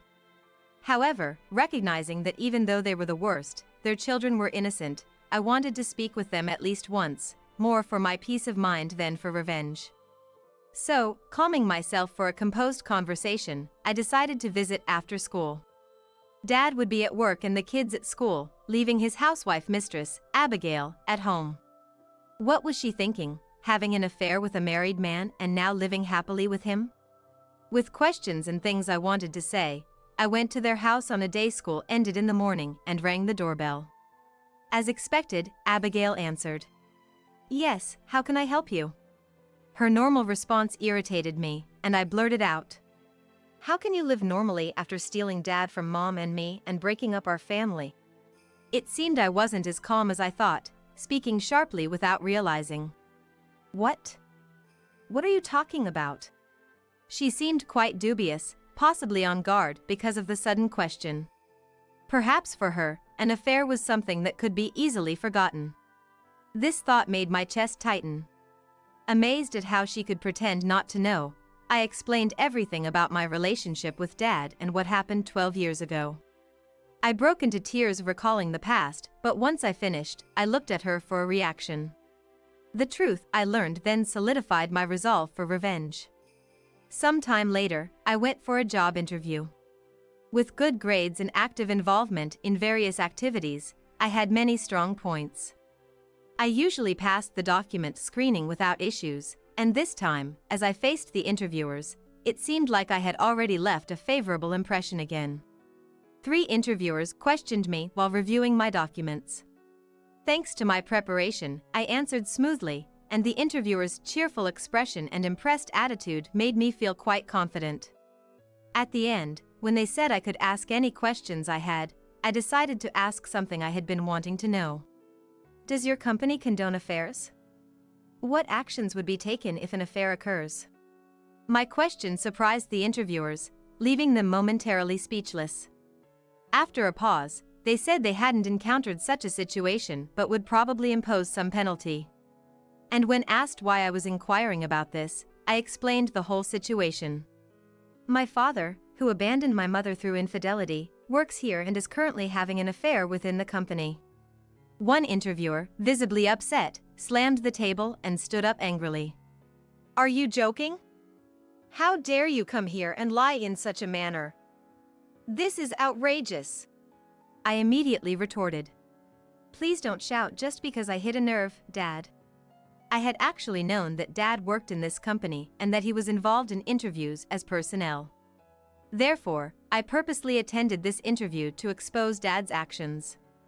There were many interviewees, and it wasn't certain Dad would be the interviewer, but I thought damaging his reputation would be enough. His aggressive response to my presence added credibility to my story, and I felt a sense of satisfaction. Initially, Dad didn't seem to recognize me, but he became unsettled after reading my documents. He didn't remember my face, but my name and educational background must have made him realize I was the daughter of his ex-wife. He seemed relieved when I showed no reaction to seeing him, thinking I hadn't recognized him. I calmly retorted to Dad's anger. "It's a fact that you cheated on Mom and are now in an affair with a younger woman in this company, right?" "I'm just stating the truth." The investigation I had commissioned revealed not only about Dad's post-divorce family but also his infidelity. Apparently, Dad was quite the philanderer, having 3 kids and still fooling around. He was having an affair with a younger female colleague, and there were photos of them looking happy together, leaving no room for denial. "Is this some kind of harassment? Do you think you can get away with this?" Dad accused me of lying and tried to blame me. He had been successful in hiding his actions so far and was desperate not to be punished. Smirking, I continued. "It's the truth, isn't it? I wanted to know what the company thinks about having such a person in a responsible position." Dad wanted to make me look bad, but that wasn't going to happen. The other 2 interviewers, having witnessed our exchange, looked displeased. I showed them the final piece of evidence. "By the way, this is the report on Dad's infidelity. I trust you will review and take appropriate action." Dad tried to dismiss what I said in a panic, but I handed the investigation report to the other interviewers, asking them to address the affair. Dad tried to grab me, but I dodged and delivered my final blow. "Abigail knows about this and is coming to the office today." I had told Abigail about Dad's affair, and in her anger, she had planned to confront him publicly. So before leaving the interview room, I declared to Dad that he had no escape. "You told her? When did you even meet her?" Dad, shocked and not expecting I knew Abigail, froze. Ignoring him, I left the room. Dad's yelling could still be heard after I closed the door, drawing stares from other interviewees. Normally, the atmosphere would feel uncomfortable, but knowing that I had derailed Dad's smooth life brought me a sense of relief. Originally, I came to this company solely for revenge against Dad, so failing the interview was not a concern. Having finished my task, I was walking down the hallway when I heard footsteps running up from behind. Turning around, I saw Dad, his face red with anger, charging at me to throw a punch. Surprised, I managed to dodge and avoided injury, but I stumbled and fell. Looking down at me, Dad shouted angrily, "What have you done? If it weren't for you." As Dad tried to hit me again, I braced myself, unable to evade, and covered my head with my arms, preparing for the impact. However, before he could strike, Dad froze. "What are you doing to Chloe? And what's this about an affair? You told me you were single, but you've been deceiving me." Abigail had arrived, startling Dad. She swung her bag at Dad, who was ready to strike me, hitting and shielding me from him. "Abigail, it's not what you think." Dad panicked at Abigail's arrival, but as Abigail, angered and feeling deceived, started to confront him, they began to argue. Abigail, while shouting in anger, hit Dad with her bag, causing a major commotion. It turned out that when I confronted Abigail about the affair, she was unaware that Dad was married. "I'm sorry, even if I didn't know. You must have suffered a lot. I will definitely make it up to you. I'm truly sorry." She apologized tearfully. Further conversation revealed that she met Dad through work, and he had been helping her as a struggling motherless child. Dad had hidden his marital status, and they eventually started dating. Abigail had been working right after graduating high school in order to live with her father, who suffered from the after effects of an accident, which also took away her mother. It was natural to develop feelings for Dad, who had helped her. I had thought the mistress would be a terrible person, but Abigail was another victim of Dad. Apparently, Mom had never asked Abigail for compensation or even contacted her, and until now, Abigail was unaware of Dad's misdeeds. I wondered why Mom hadn't pursued compensation from Abigail, but then remembered she was pregnant at the time. Perhaps Mom didn't want to burden a pregnant woman, even if she was the mistress. Thinking this as I watched Abigail tearfully apologize, I realized she wasn't the villain I had thought her to be. She didn't look like she was trying to deceive me. So, I told her about Dad's current affair with a coworker. The investigation report included evidence of Dad's ongoing infidelity. I thought that Abigail, being a victim herself, deserved to know about Dad's current actions. When I showed her the documents, she became furiously angry at Dad.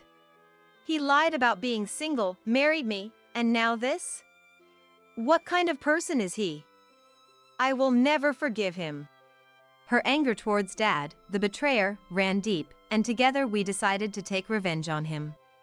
Originally, I had applied to Dad's company and was already scheduled for a second-round interview.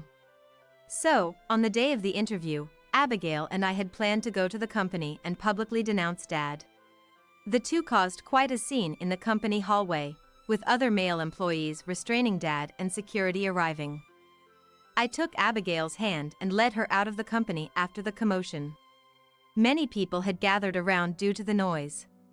Among them, I spotted the woman from the investigation photos, hiding in the shadows with a petrified look on her face. My revenge was complete by exposing Dad's misdeeds, which had been hidden until now. Subsequently, Dad, who was on the verge of becoming a department head, got demoted to a regular employee due to the affair. Since most of the situation became known during the chaos in the hallway, he seems to be working with a sense of humility.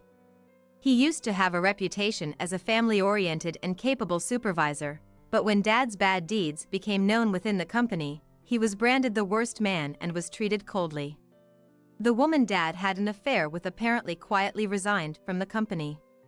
Additionally, Abigail demanded compensation and child support from Dad and informed him of her intention to divorce. With the company's cooperation, Dad couldn't escape paying.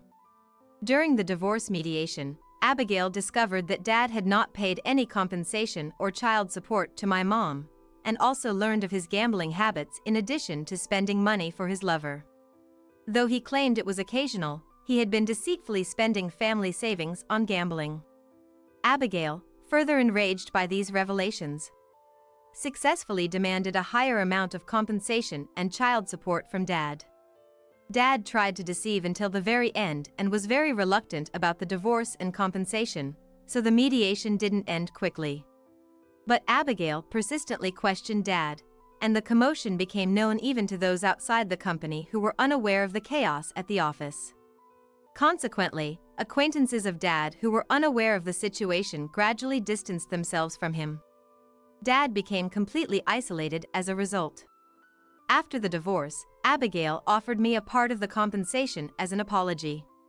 This might not be enough to make amends, but I hope you'll accept it as an apology for the trouble I've caused. However, since I had kept my revenge against Dad a secret from Mom, I declined the money. Abigail, you're also a victim of Dad, and the children need the money more. Please keep it for them. Mom seemed to have put her past with Dad behind her, so I had no intention of bringing it up again. I thought that Mom, who must have suffered a lot, wouldn't want to remember it anymore, even after Dad received his comeuppance. I didn't harbor any resentment towards Abigail or her children, who were also victims of Dad. Instead, I frequently visited them, concerned about their well-being as a single-parent family. The children and I grew close. And I hope they grow up righteously, unlike Dad.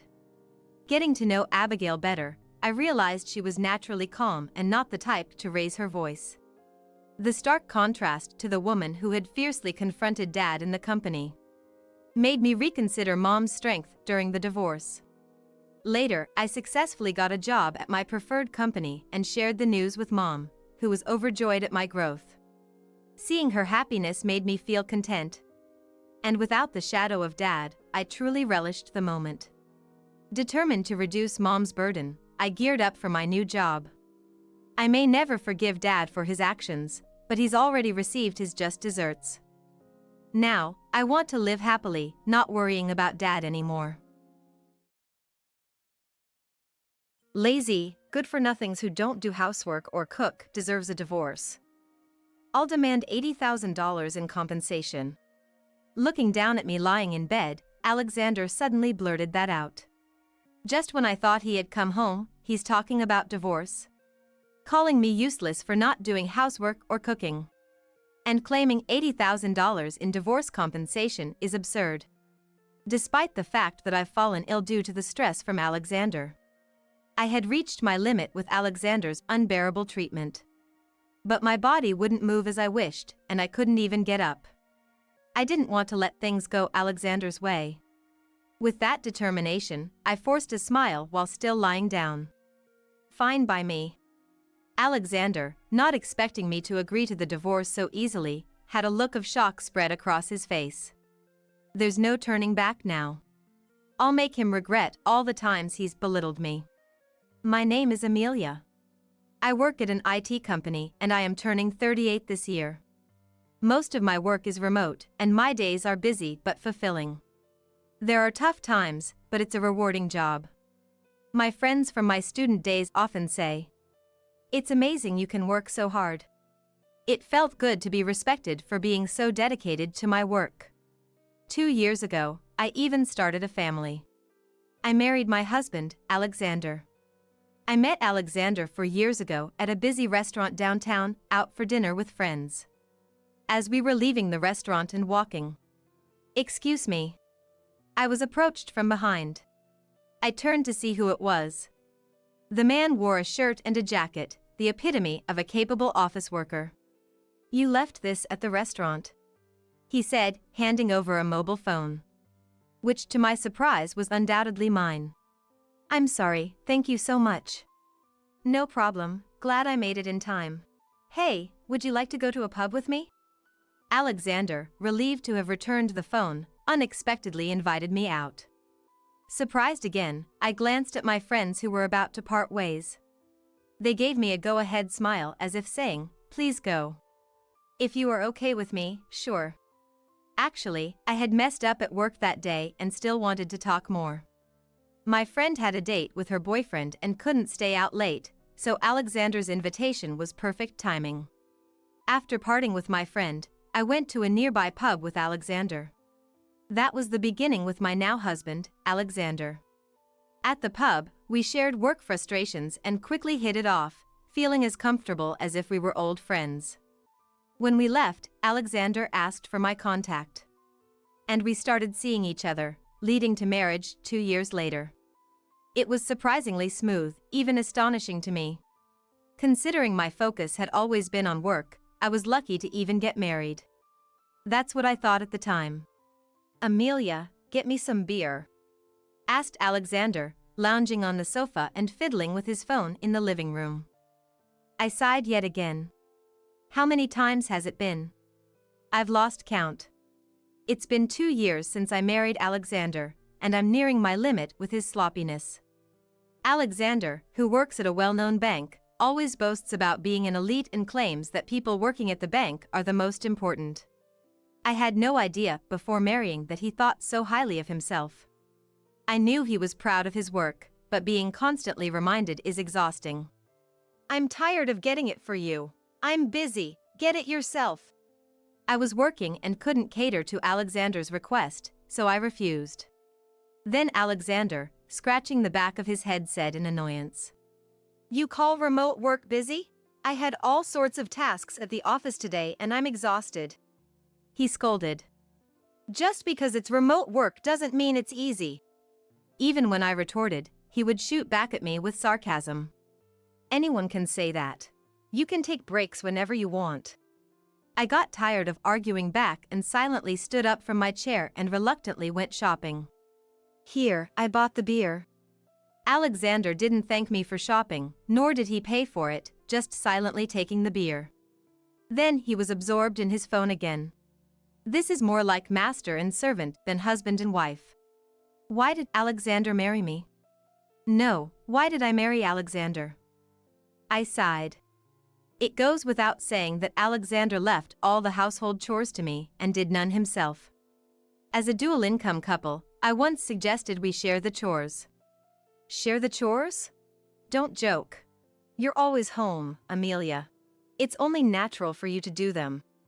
He laughed it off. But I do go to the office sometimes, and I can't always do all the chores.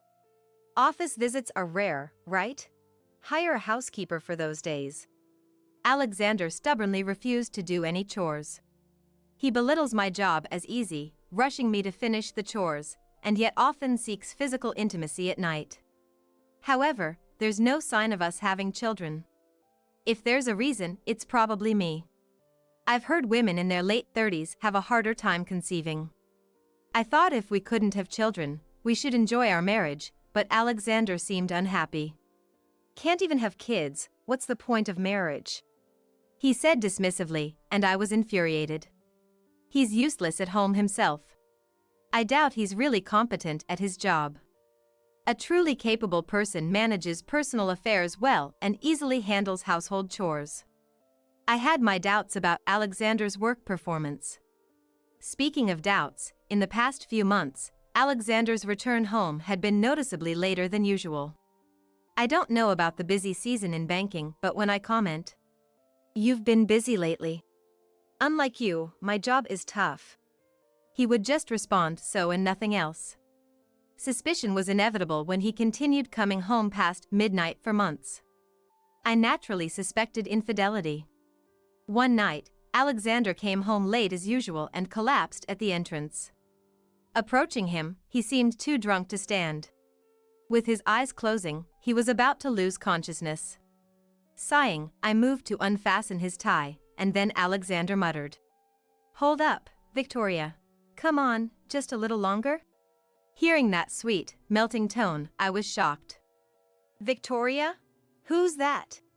Whether it was sleep talk or drunken confusion, Alexander simply fell into a comfortable sleep.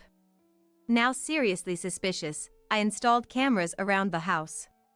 Next week, I'll be away on a business trip for the weekend. If Alexander is cheating, it's the perfect opportunity to bring his lover home while I'm away. Of course, there's no certainty he'll bring someone home, but it would be evidence if he did. That's why I installed the cameras. A week later, with an oblivious face, I said, "Well then, I'm off on my business trip." To which Alexander waved smiling. "Have a good trip." His face looked too happy, and it angered me. 2 days later, returning from the trip, I immediately checked the camera footage. Sure enough, there was Alexander, bringing his lover home and into our bed. I couldn't watch it all, it made me nauseous, so I stopped midway. But this was clear evidence of infidelity. I clenched my fist, almost crushing the camera. This was unforgivable. There's a limit to how much he can mock me. Did he think this would be forgiven?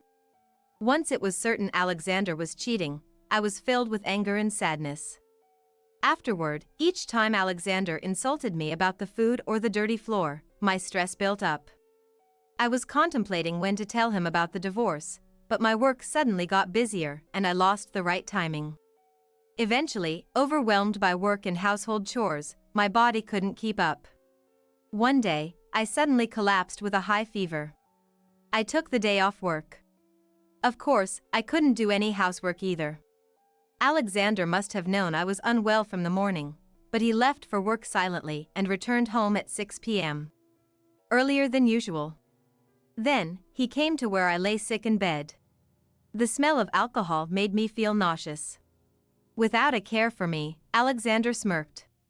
"Lazy, good-for-nothings who don't do housework or cook deserves a divorce. I'll demand $80,000 in compensation." Looking down at me lying in bed, Alexander suddenly blurted that out. Divorce, out of nowhere? Calling me useless for not doing housework or cooking? And demanding $80,000 in divorce compensation is absurd. I've fallen ill because of the stress from Alexander. I was reaching my limit with his treatment. But my body wouldn't move as I wished, and I couldn't even get up. I didn't want things to go Alexander's way. With that determination, I forced a smile while still lying down. Fine by me. Not expecting me to accept the divorce so easily, Alexander's face showed shock. There's no turning back now. I'll make him regret belittling me all this time. A few days later, when my fever subsided and I was back to normal, I first got the divorce papers. After signing my part, I waited for Alexander to come home. I'm home. That day, Alexander came back at 10 p.m. reeking of alcohol and a perfume I'd never smelled before. I confronted him with the divorce papers as he arrived. "Please, let's get divorced." When I said that in a low voice, Alexander laughed mockingly and took the papers. "Finally, I can be free." It was unclear if his sarcastic remark was for me or himself, but he smirked disgustingly. If he wanted a divorce so much, he should have prepared the papers himself, but he probably wanted me to bring it up. I was disgusted with his nasty character. "I'll claim for compensation in the divorce." Thinking Alexander pathetic for expecting compensation after cheating. I didn't say anything there, just silently watched the divorce proceedings. The next day, I submitted the divorce papers and was finally free from being Alexander's slave. The divorce ended anticlimactically. But just divorcing Alexander wasn't enough to forgive him. I decided to take action for revenge against Alexander. Over several days, I packed my belongings. I was leaving this house. It was a used apartment we bought when we married 2 years ago, but I wasn't attached. So, I decided to leave myself. "Don't ever come back." Alexander watched me pack, laughing with glee. He was probably planning to live with his lover in this house once I left. A nauseating thought, but the footage showed Alexander was quite smitten with his lover. Ignoring Alexander's words, I left the house with my belongings. Phew! At least now I'm free from Alexander's abuse. I sighed in relief. I immediately went to a real estate agent and got introduced to a property I could move into right away. It was a bit small, but the rent was cheap and it was a nice women-only apartment. I quickly finalized the contract for the apartment. I'd have to live in a hotel for about a week until I could move in, but that was fine. Afterward, I finished some procedures at the bank and checked into the hotel. All the while, I was plotting my revenge against Alexander. And the plan I came up with gave me goosebumps. "That's it. This is the only way." Imagining Alexander's astonished face made me almost laugh. "Just watch. Don't think this is the end of the matter." The next day, I immediately set my plan into action. I felt bold for what I did. After finishing the work, I was satisfied. Afterward, life went on peacefully without any incidents. Being single again was so easy, not having to cook or do laundry for Alexander. I regretted not divorcing him sooner. A month later, I got a call in the middle of the night. Woken up by my mobile phone's ringtone, I wondered who it could be at this hour and saw it was Alexander. I ignored it at first, but the calls kept coming. Ignoring it further would only disrupt my sleep. Reluctantly, I answered the call. "Hello?" I answered sleepily, hearing the sounds of cars and buses in the background. Apparently, he was outside. I waited for Alexander's reply, clearly annoyed at being woken up and subjected to the noise. "Amelia, you finally picked up. What is this about?" Alexander's yelling voice echoed in my ear. I knew what he was going to say, but acted like I had no clue. "What are you talking about?" "Don't play dumb. I got a call from the bank yesterday. They suddenly fired me. I'm on my honeymoon in Italy, and this makes no sense." Ah, a honeymoon in Italy. There must be a significant time difference. Hence the call at this hour. Typical of Alexander, not considering my situation. "That's tough. Good luck with that, bye." I responded casually, about to hang up. "Hey, wait." But Alexander protested loudly, so I sighed and paused before hanging up. I asked why I was fired. They said I caused the bank to lose a client. And guess which company that client was? It was yours, Amelia. Alexander explained the circumstances of his firing, but I had expected this to happen. After all, I was the one who planned it. I closed my eyes and took a deep breath. If I was going to get my revenge on Alexander, now was the time. After taking a deep breath, I began to speak. Yes, I know. Because I'm the one who stopped doing business with your bank, Alexander.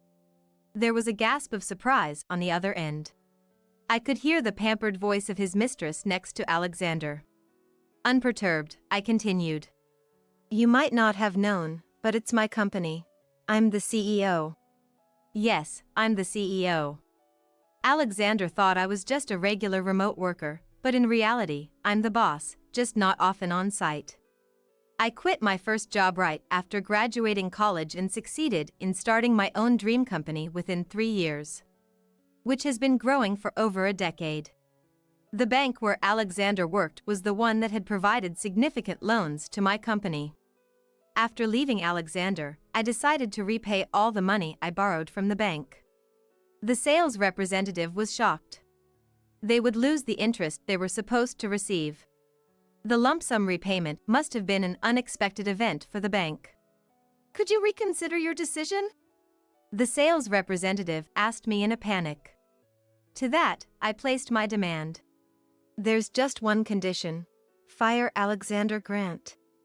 I decided to request that. The representative hurriedly brought their supervisor.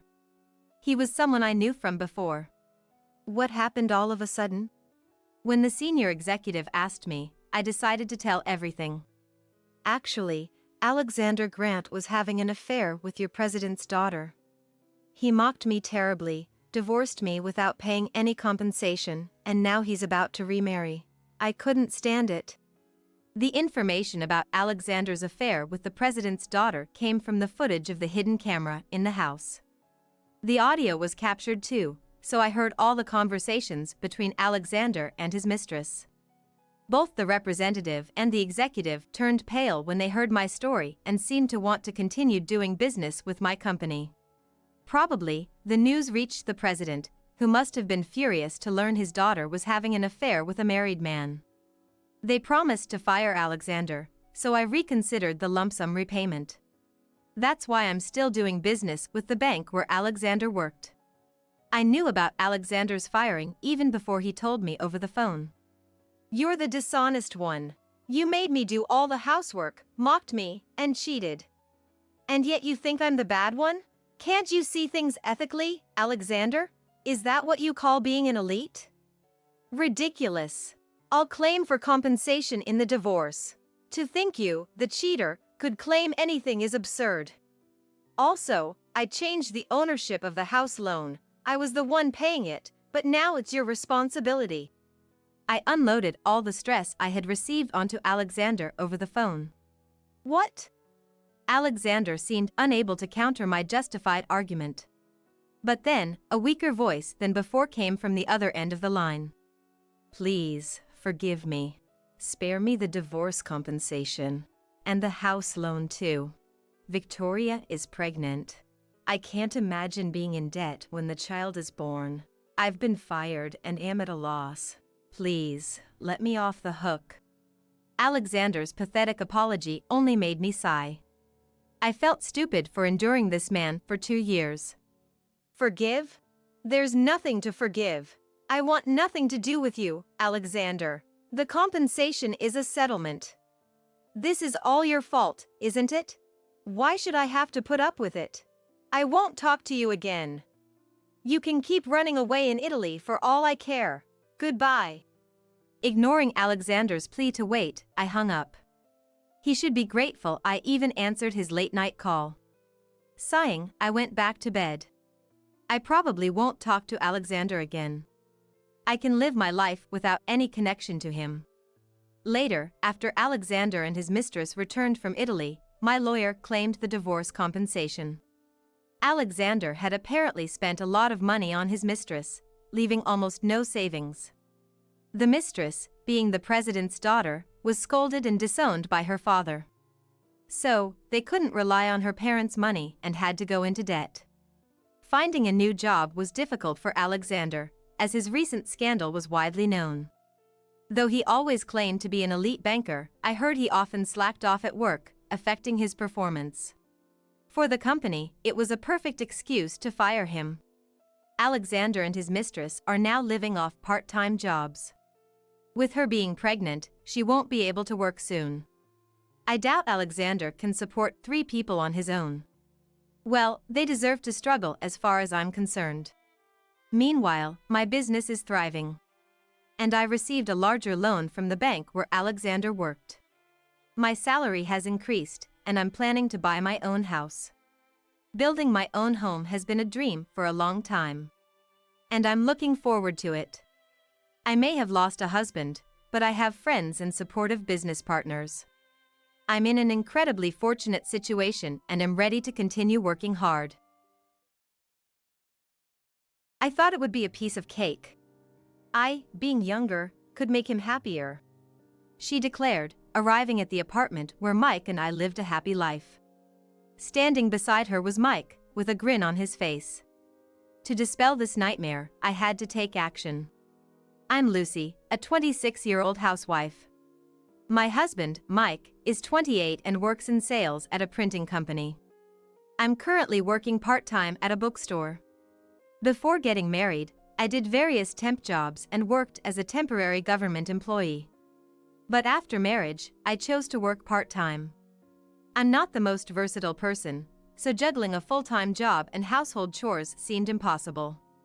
Part-time work, along with housekeeping, feels just right for me. When Mike and I first met, he was unemployed. He had quit his job within just 6 months of starting at a company right after graduating from college. It was during his job search that he met me.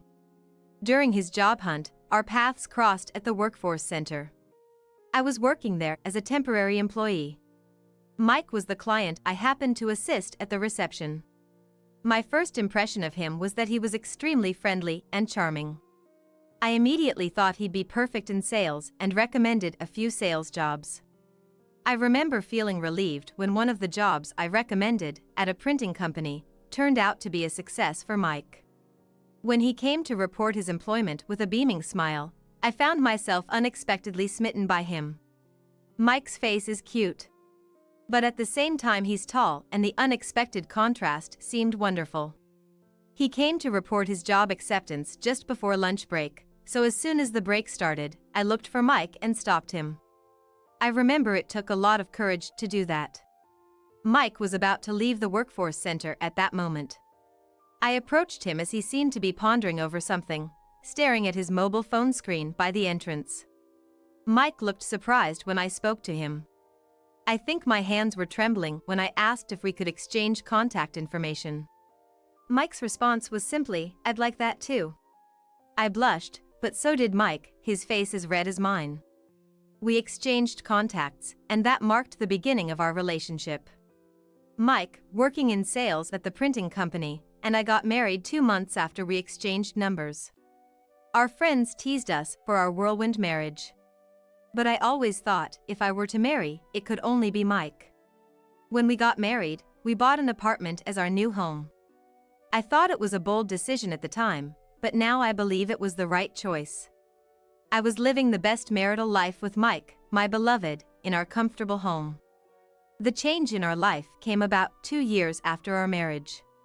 I think it was around the time when Mike's job began to feel more stable. "Do you think I'm kind of cute?" Mike suddenly asked. Considering he never seemed interested in his own appearance, I immediately sensed someone must have mentioned it to him. "Yes, you're kind of cute. Did someone say that to you?" I asked. Laughing, Mike said it was a comment from a new employee. I thought it was quite inappropriate for someone who had just joined the company to say such a thing. Mike, not entirely displeased, said, "Cute, huh?" while looking in the mirror. I told Mike to be more careful since he was being teased by younger people. Following that incident, Mike began to pay more attention to his clothes and skincare. His spending increased, and so did the bills on our credit card. When he came home from work, he would constantly hold on to his mobile phone. I started suspecting infidelity. Once I started thinking that way, it was all downhill from there. I began to doubt everything Mike did.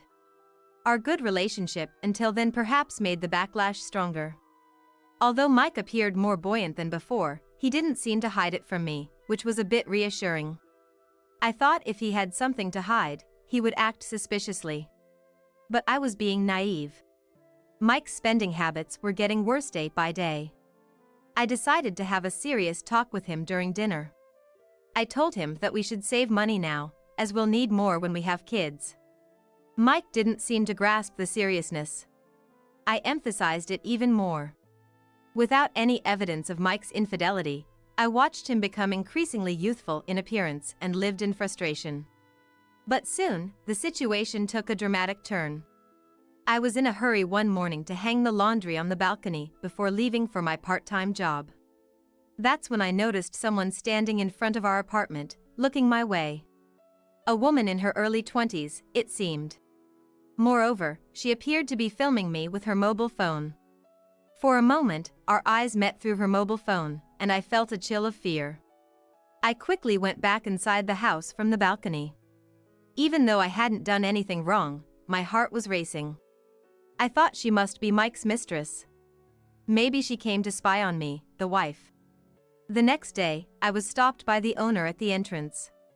He warned me about a woman who seemed to be inquiring about me. She was asking how much our apartment cost, whether Mike and I were happily married, and had been gathering information around the apartment. It was the same as being publicly announced that I was being cheated by Mike. Reaching my limit, I finally confronted Mike. "You've been glued to your mobile phone lately. Who are you waiting to hear from?" I asked. Mike responded, "It's just work." I told him about the encounter with the apartment owner, pretending not to know. "There seems to be a woman snooping around our home. Do you know anything about this?" Mike's hand, holding his phone, began to tremble slightly. Sweat appeared on his forehead, even though it wasn't hot. Just as I was about to press him further, the intercom rang. I answered it, reluctantly, and there she was, the woman, smiling on the screen. I was momentarily stunned. "She's a client of mine. She has something to discuss with you," Mike said. He unlocked the door and welcomed her in. The woman who appeared at the door seemed younger than I had imagined. Almost like a high school student. She was introduced as an office worker dispatched to Mike's company. She held Mike's hand, smiling broadly, and her lack of common sense startled me. Then she declared, "I'm dating Mike." To me. And then she announced to me. While I stood there, stunned, the two of them looked at each other and laughed. Holding each other's hands. "You're less important to me than she is." "I want to start over with Betty," Mike said, sounding like a victim. I felt my blood boil at his words. The two seemed to be reveling in their own tragedy, and Betty was even shedding tears as she looked at me. Mike then hurled cruel words at me. He said our marriage was a mistake, that it was too hasty, and we hadn't thought it through. Finally, he even said he thought it was a mistake to have loved me. He claimed he became his true self thanks to her. His words, like poison, made me feel dizzy. However, I sensed Mike was avoiding a decisive statement. He didn't want to be the one to say divorce. I could feel the two of them waiting for me to bring it up. "Fine. I don't want anything. Let's get divorced," I said, raising my hands in surrender. Mike relaxed his shoulders in relief at my words. Betty looked at Mike with joy. "Thank you. I thought it would be easy since you looked older than Mike described. It's only natural for someone younger like me to make Mike happier. It's right for you to step aside," Betty said, without a hint of malice. Maybe she really didn't mean any harm. But to the one hearing it, those words could only be taken as malicious. I was incredibly irritated.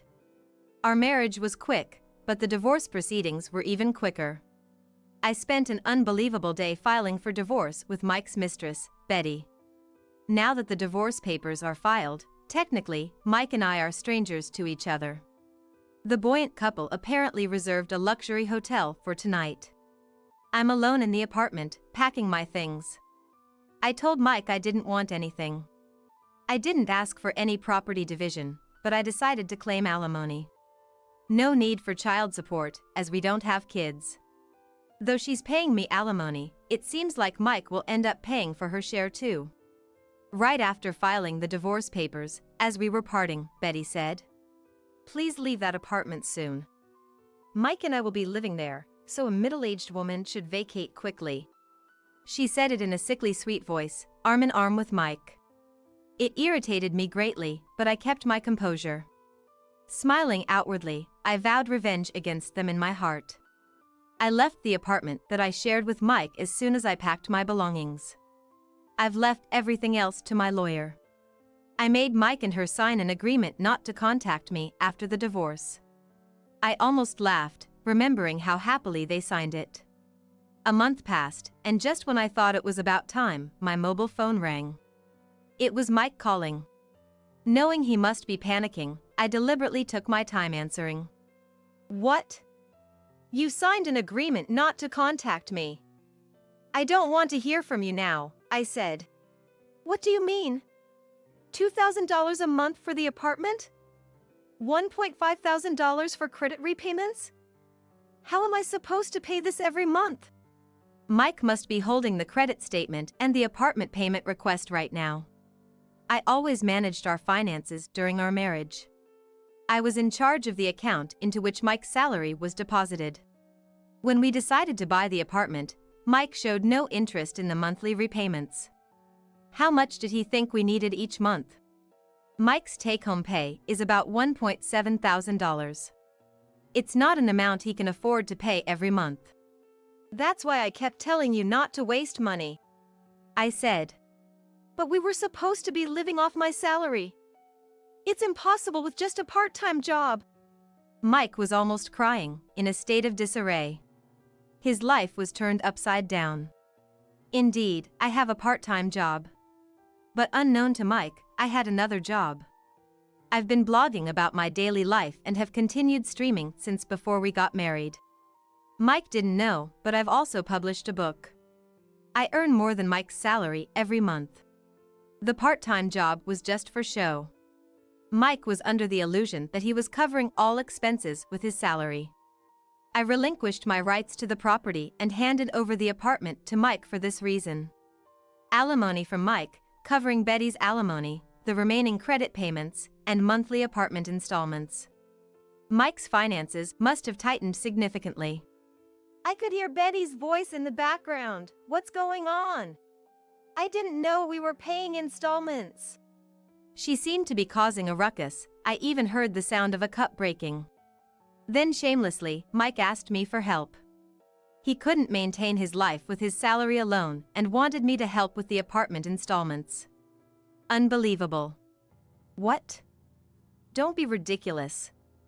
Work hard and support each other with your young, pretty girlfriend. I mocked him and hung up. I immediately blocked Mike's number. I had kept it unblocked just for this day. Now, I no longer needed Mike's number. Deleting his contact felt refreshing. Later, I heard that Mike and Betty couldn't maintain the apartment and had to put it up for sale quickly. Betty, who married Mike immediately after our divorce, learned about his real salary and started claiming, "It's a scam, I was deceived," leading to a lawsuit. It seems she's accusing him of fraud for misrepresenting his financial situation during marriage. Probably, Mike just didn't know about his own financial situation. Mike is working a side job at night after his main job, just to make the payments. Betty divorced Mike quickly. I moved to the countryside, which I had always wanted, and continue my graceful country living blog. I'm preparing to start a YouTube channel next month. Don't make cakes that taste bad. It looked suspicious, so I tasted it first. I felt it so unhealthy, though I threw the garbage out the window. In an instant, I realized this situation was a complete disaster. You threw away the cake? I'm still at work. I am Karen. I'm 28 years old and work at a bank. I got married last year and am still in the honeymoon phase. My husband, Mark, is 30 and works as a pharmacist. We met on social media, of all places. I love music and often post about my favorite artists.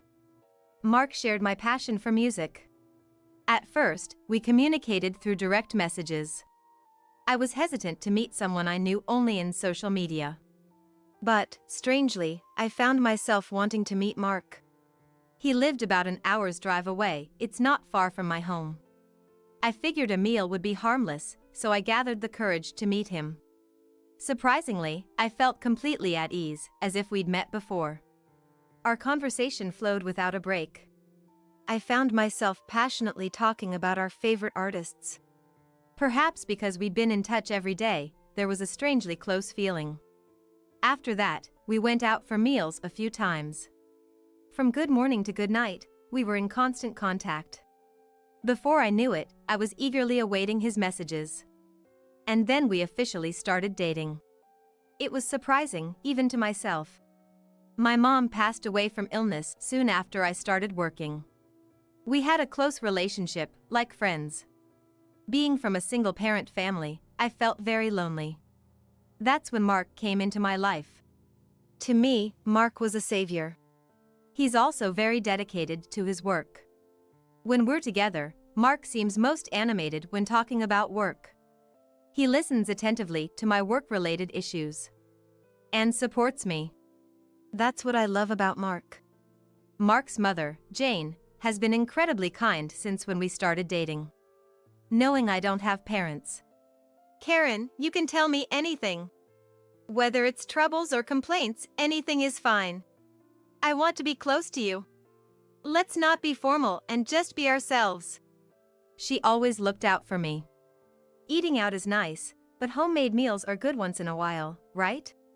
She would say like that, and invited me to enjoy her home cooking. When Mark proposed and we decided to get married, she cried tears of joy. Since I don't have parents, we decided not to have a wedding. Jane, understanding and kind, was all right with that. After we got married, Jane moved in with us. Mark's father passed away when he was young, and Jane raised him single-handedly. In today's world, where it's normal for women to work, but some people still oppose it.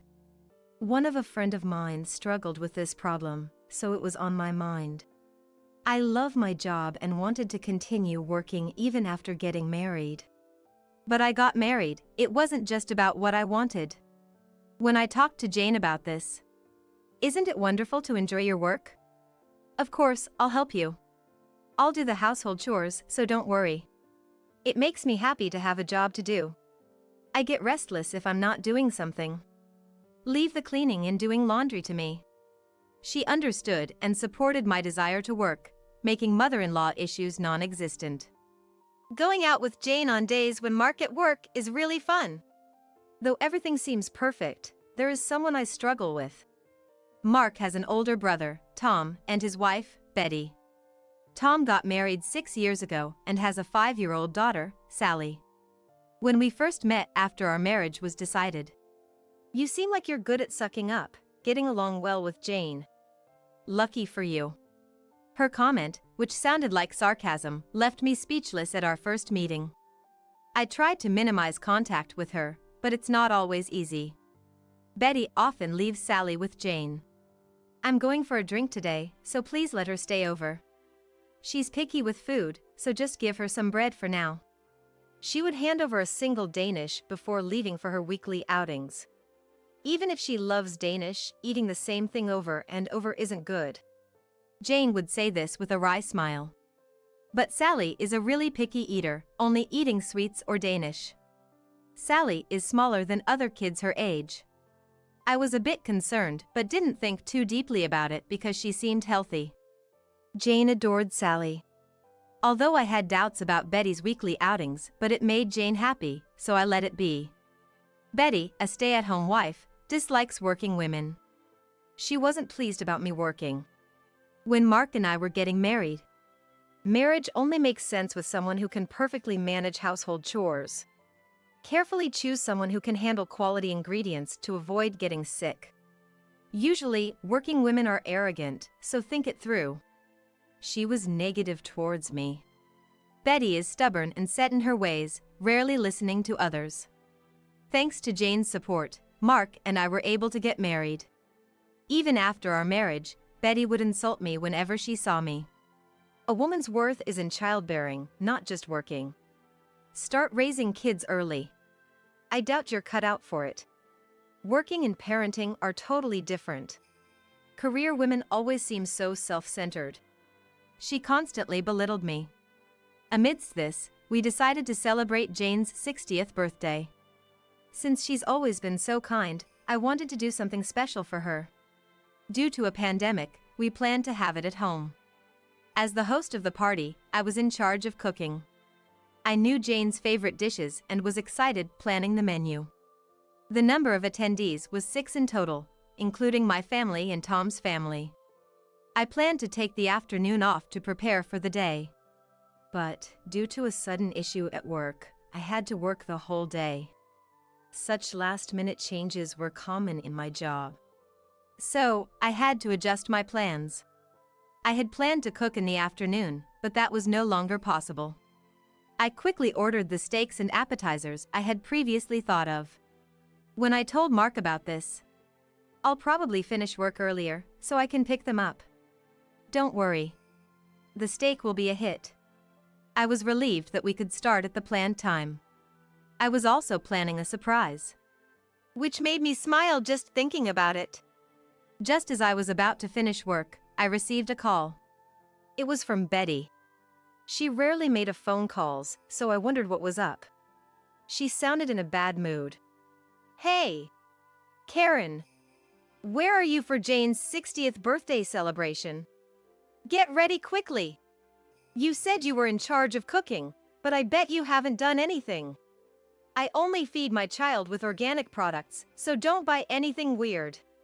Make sure the dishes are photogenic. And where's the key?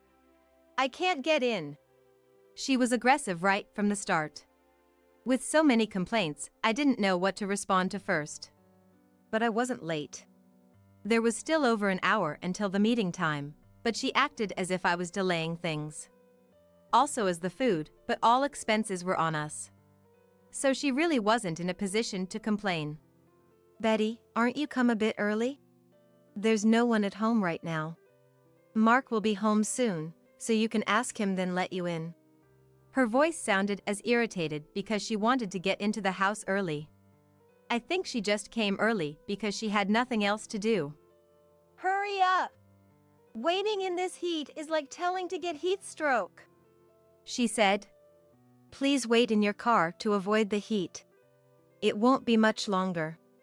"Sorry." After I said this, "Hurry up! I don't want to waste gas." And she hung up abruptly.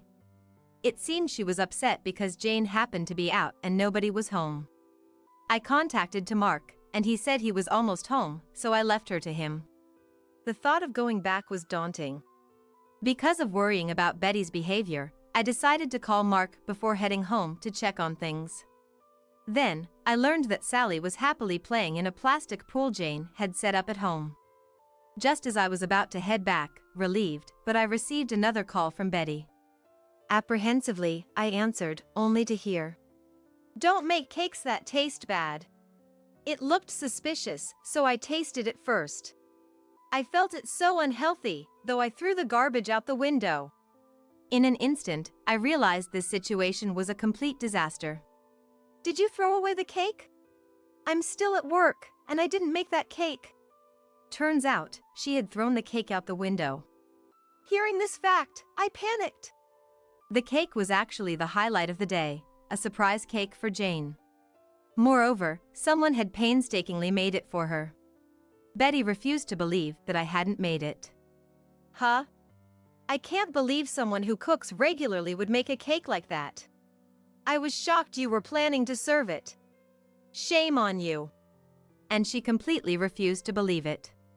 I decided to rush home to assess the situation. Then, I heard Sally crying over the phone. The worst possible turn of events. Apparently, the cake had fallen where Tom and Sally were playing outside. The cake was a surprise that Tom and Sally had made for Jane the day before. Originally, I had planned to make the cake. While talking to Mark, I learned Sally was enjoying helping out in the kitchen. Thinking it would be special, I suggested to Tom that Sally could help make the cake, to which he agreed enthusiastically. Unfortunately, Betty was out at the time and unaware of this. It was a plan to make Jane feel extra special with a cake made by her beloved Sally. Sally's crying was getting louder on the phone. Unable to stay put, I hurried to go home. When I arrived, the atmosphere was tense. Tom was normally calm, but was raising his voice. "Regardless of who made it, it's not right to just throw it away. And who opens the fridge in someone else's house as they please? Don't you have any common sense?" To this, Betty responded, "I just didn't want Sally to eat something strange. Food is important. Unlike you, I'm taking parenting seriously." Betty and Tom started a heated argument. Jane was desperately trying to comfort Sally. I suspected Betty threw away the cake I made for out of spite. After handing Sally to Tom, Jane angrily confronted the situation. "How can you do something like this? This is not what adults do.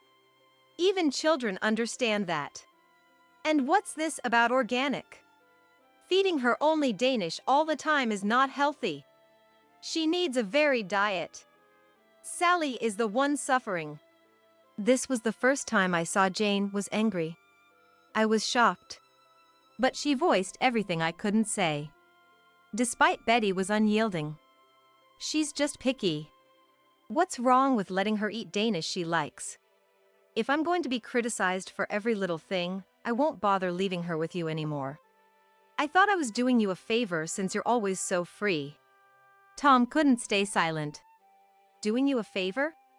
Sally had been taken care of, isn't her? You're out every week, and is it your right attitude?" Tom was right. I knew Jane sometimes canceled her plans for Sally. Realizing Betty brought her over with such intentions made me feel sorry for Sally. Jane couldn't stay quiet either. "What do you think Sally is? Aren't you her mother? It's not okay to leave your child every week to have fun. Have you ever really thought about her picky eating? It won't get better by ignoring it. She barely plays outside, right? Her skin is so pale in the summer." Betty was furious at this. "Girls should have white skin, and being small is cuter. Playing outside would make me tan too. It's just a cake, and you're blowing this out of proportion. You guys are creepy family." I had been silent about something until now. Betty had frequently harassed me.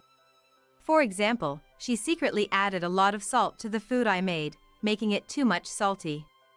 And some of the accessories I bought during my single days disappeared from our house. I seized the moment to reveal everything. Betty became quiet and embarrassed. Tom was shocked and kept apologizing.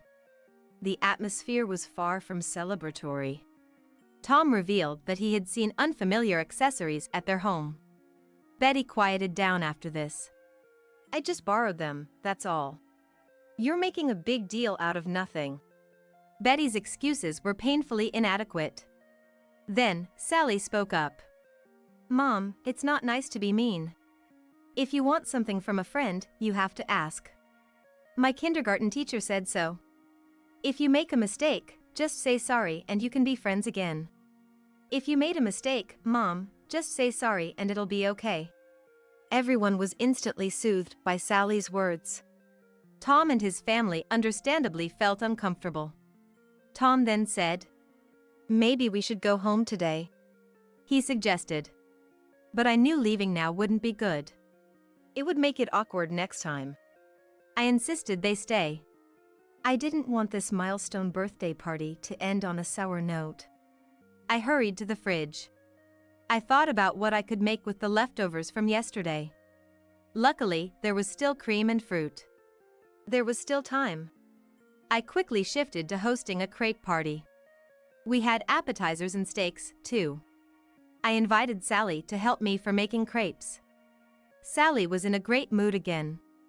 Everyone was soothed by her cheerfulness, which helped them reset their emotions. The 60th birthday party for Jane finally started. Betty looked uncomfortable, but today was about celebrating Jane. We all enjoyed steaks, gave presents, and ate crepes. Sally's cheerful demeanor was soothing to everyone. Children are angels, really. I later learned that Betty had been quite domineering at home too. Since that incident, she had become much more subdued. In a way, it was a good opportunity, I think. This incident shed light on aspects that were previously unseen. Betty had a habit of overspending, indulging in daily lunches with her friends. Tom confronted her and learned everything. As a result, Tom took over managing their finances, which put an end to her extravagant spending. With less to do at home, Tom encouraged her to start a part-time job. It seemed she's finally feeling the challenges of working outside. It had been a long time since she had worked outside. At her part-time job, a veteran employee told her, "Someone with such a long break is not useful. It's not worth the hourly wage if you can't learn quickly. Get up to speed and become competent." It appeared she was being trained quite rigorously. When she returns home unable to do much because of exhausted. Naturally, she's not making homemade organic meals anymore. Their reliance on prepared food from supermarkets were increased. However, there was a positive side to this change. Sally started eating a lot more. She was no longer interested in Danish, but in hamburgers, pizzas, and chicken tenders. It seems she had never enjoyed such kid-friendly meals before. Children generally don't favor organic or low-carb diets. Now, Sally says, "For my birthday, I want to eat store-bought hamburgers and fried chicken." Her appetite has improved. While junk food isn't great every day, but enjoying what you eat is important.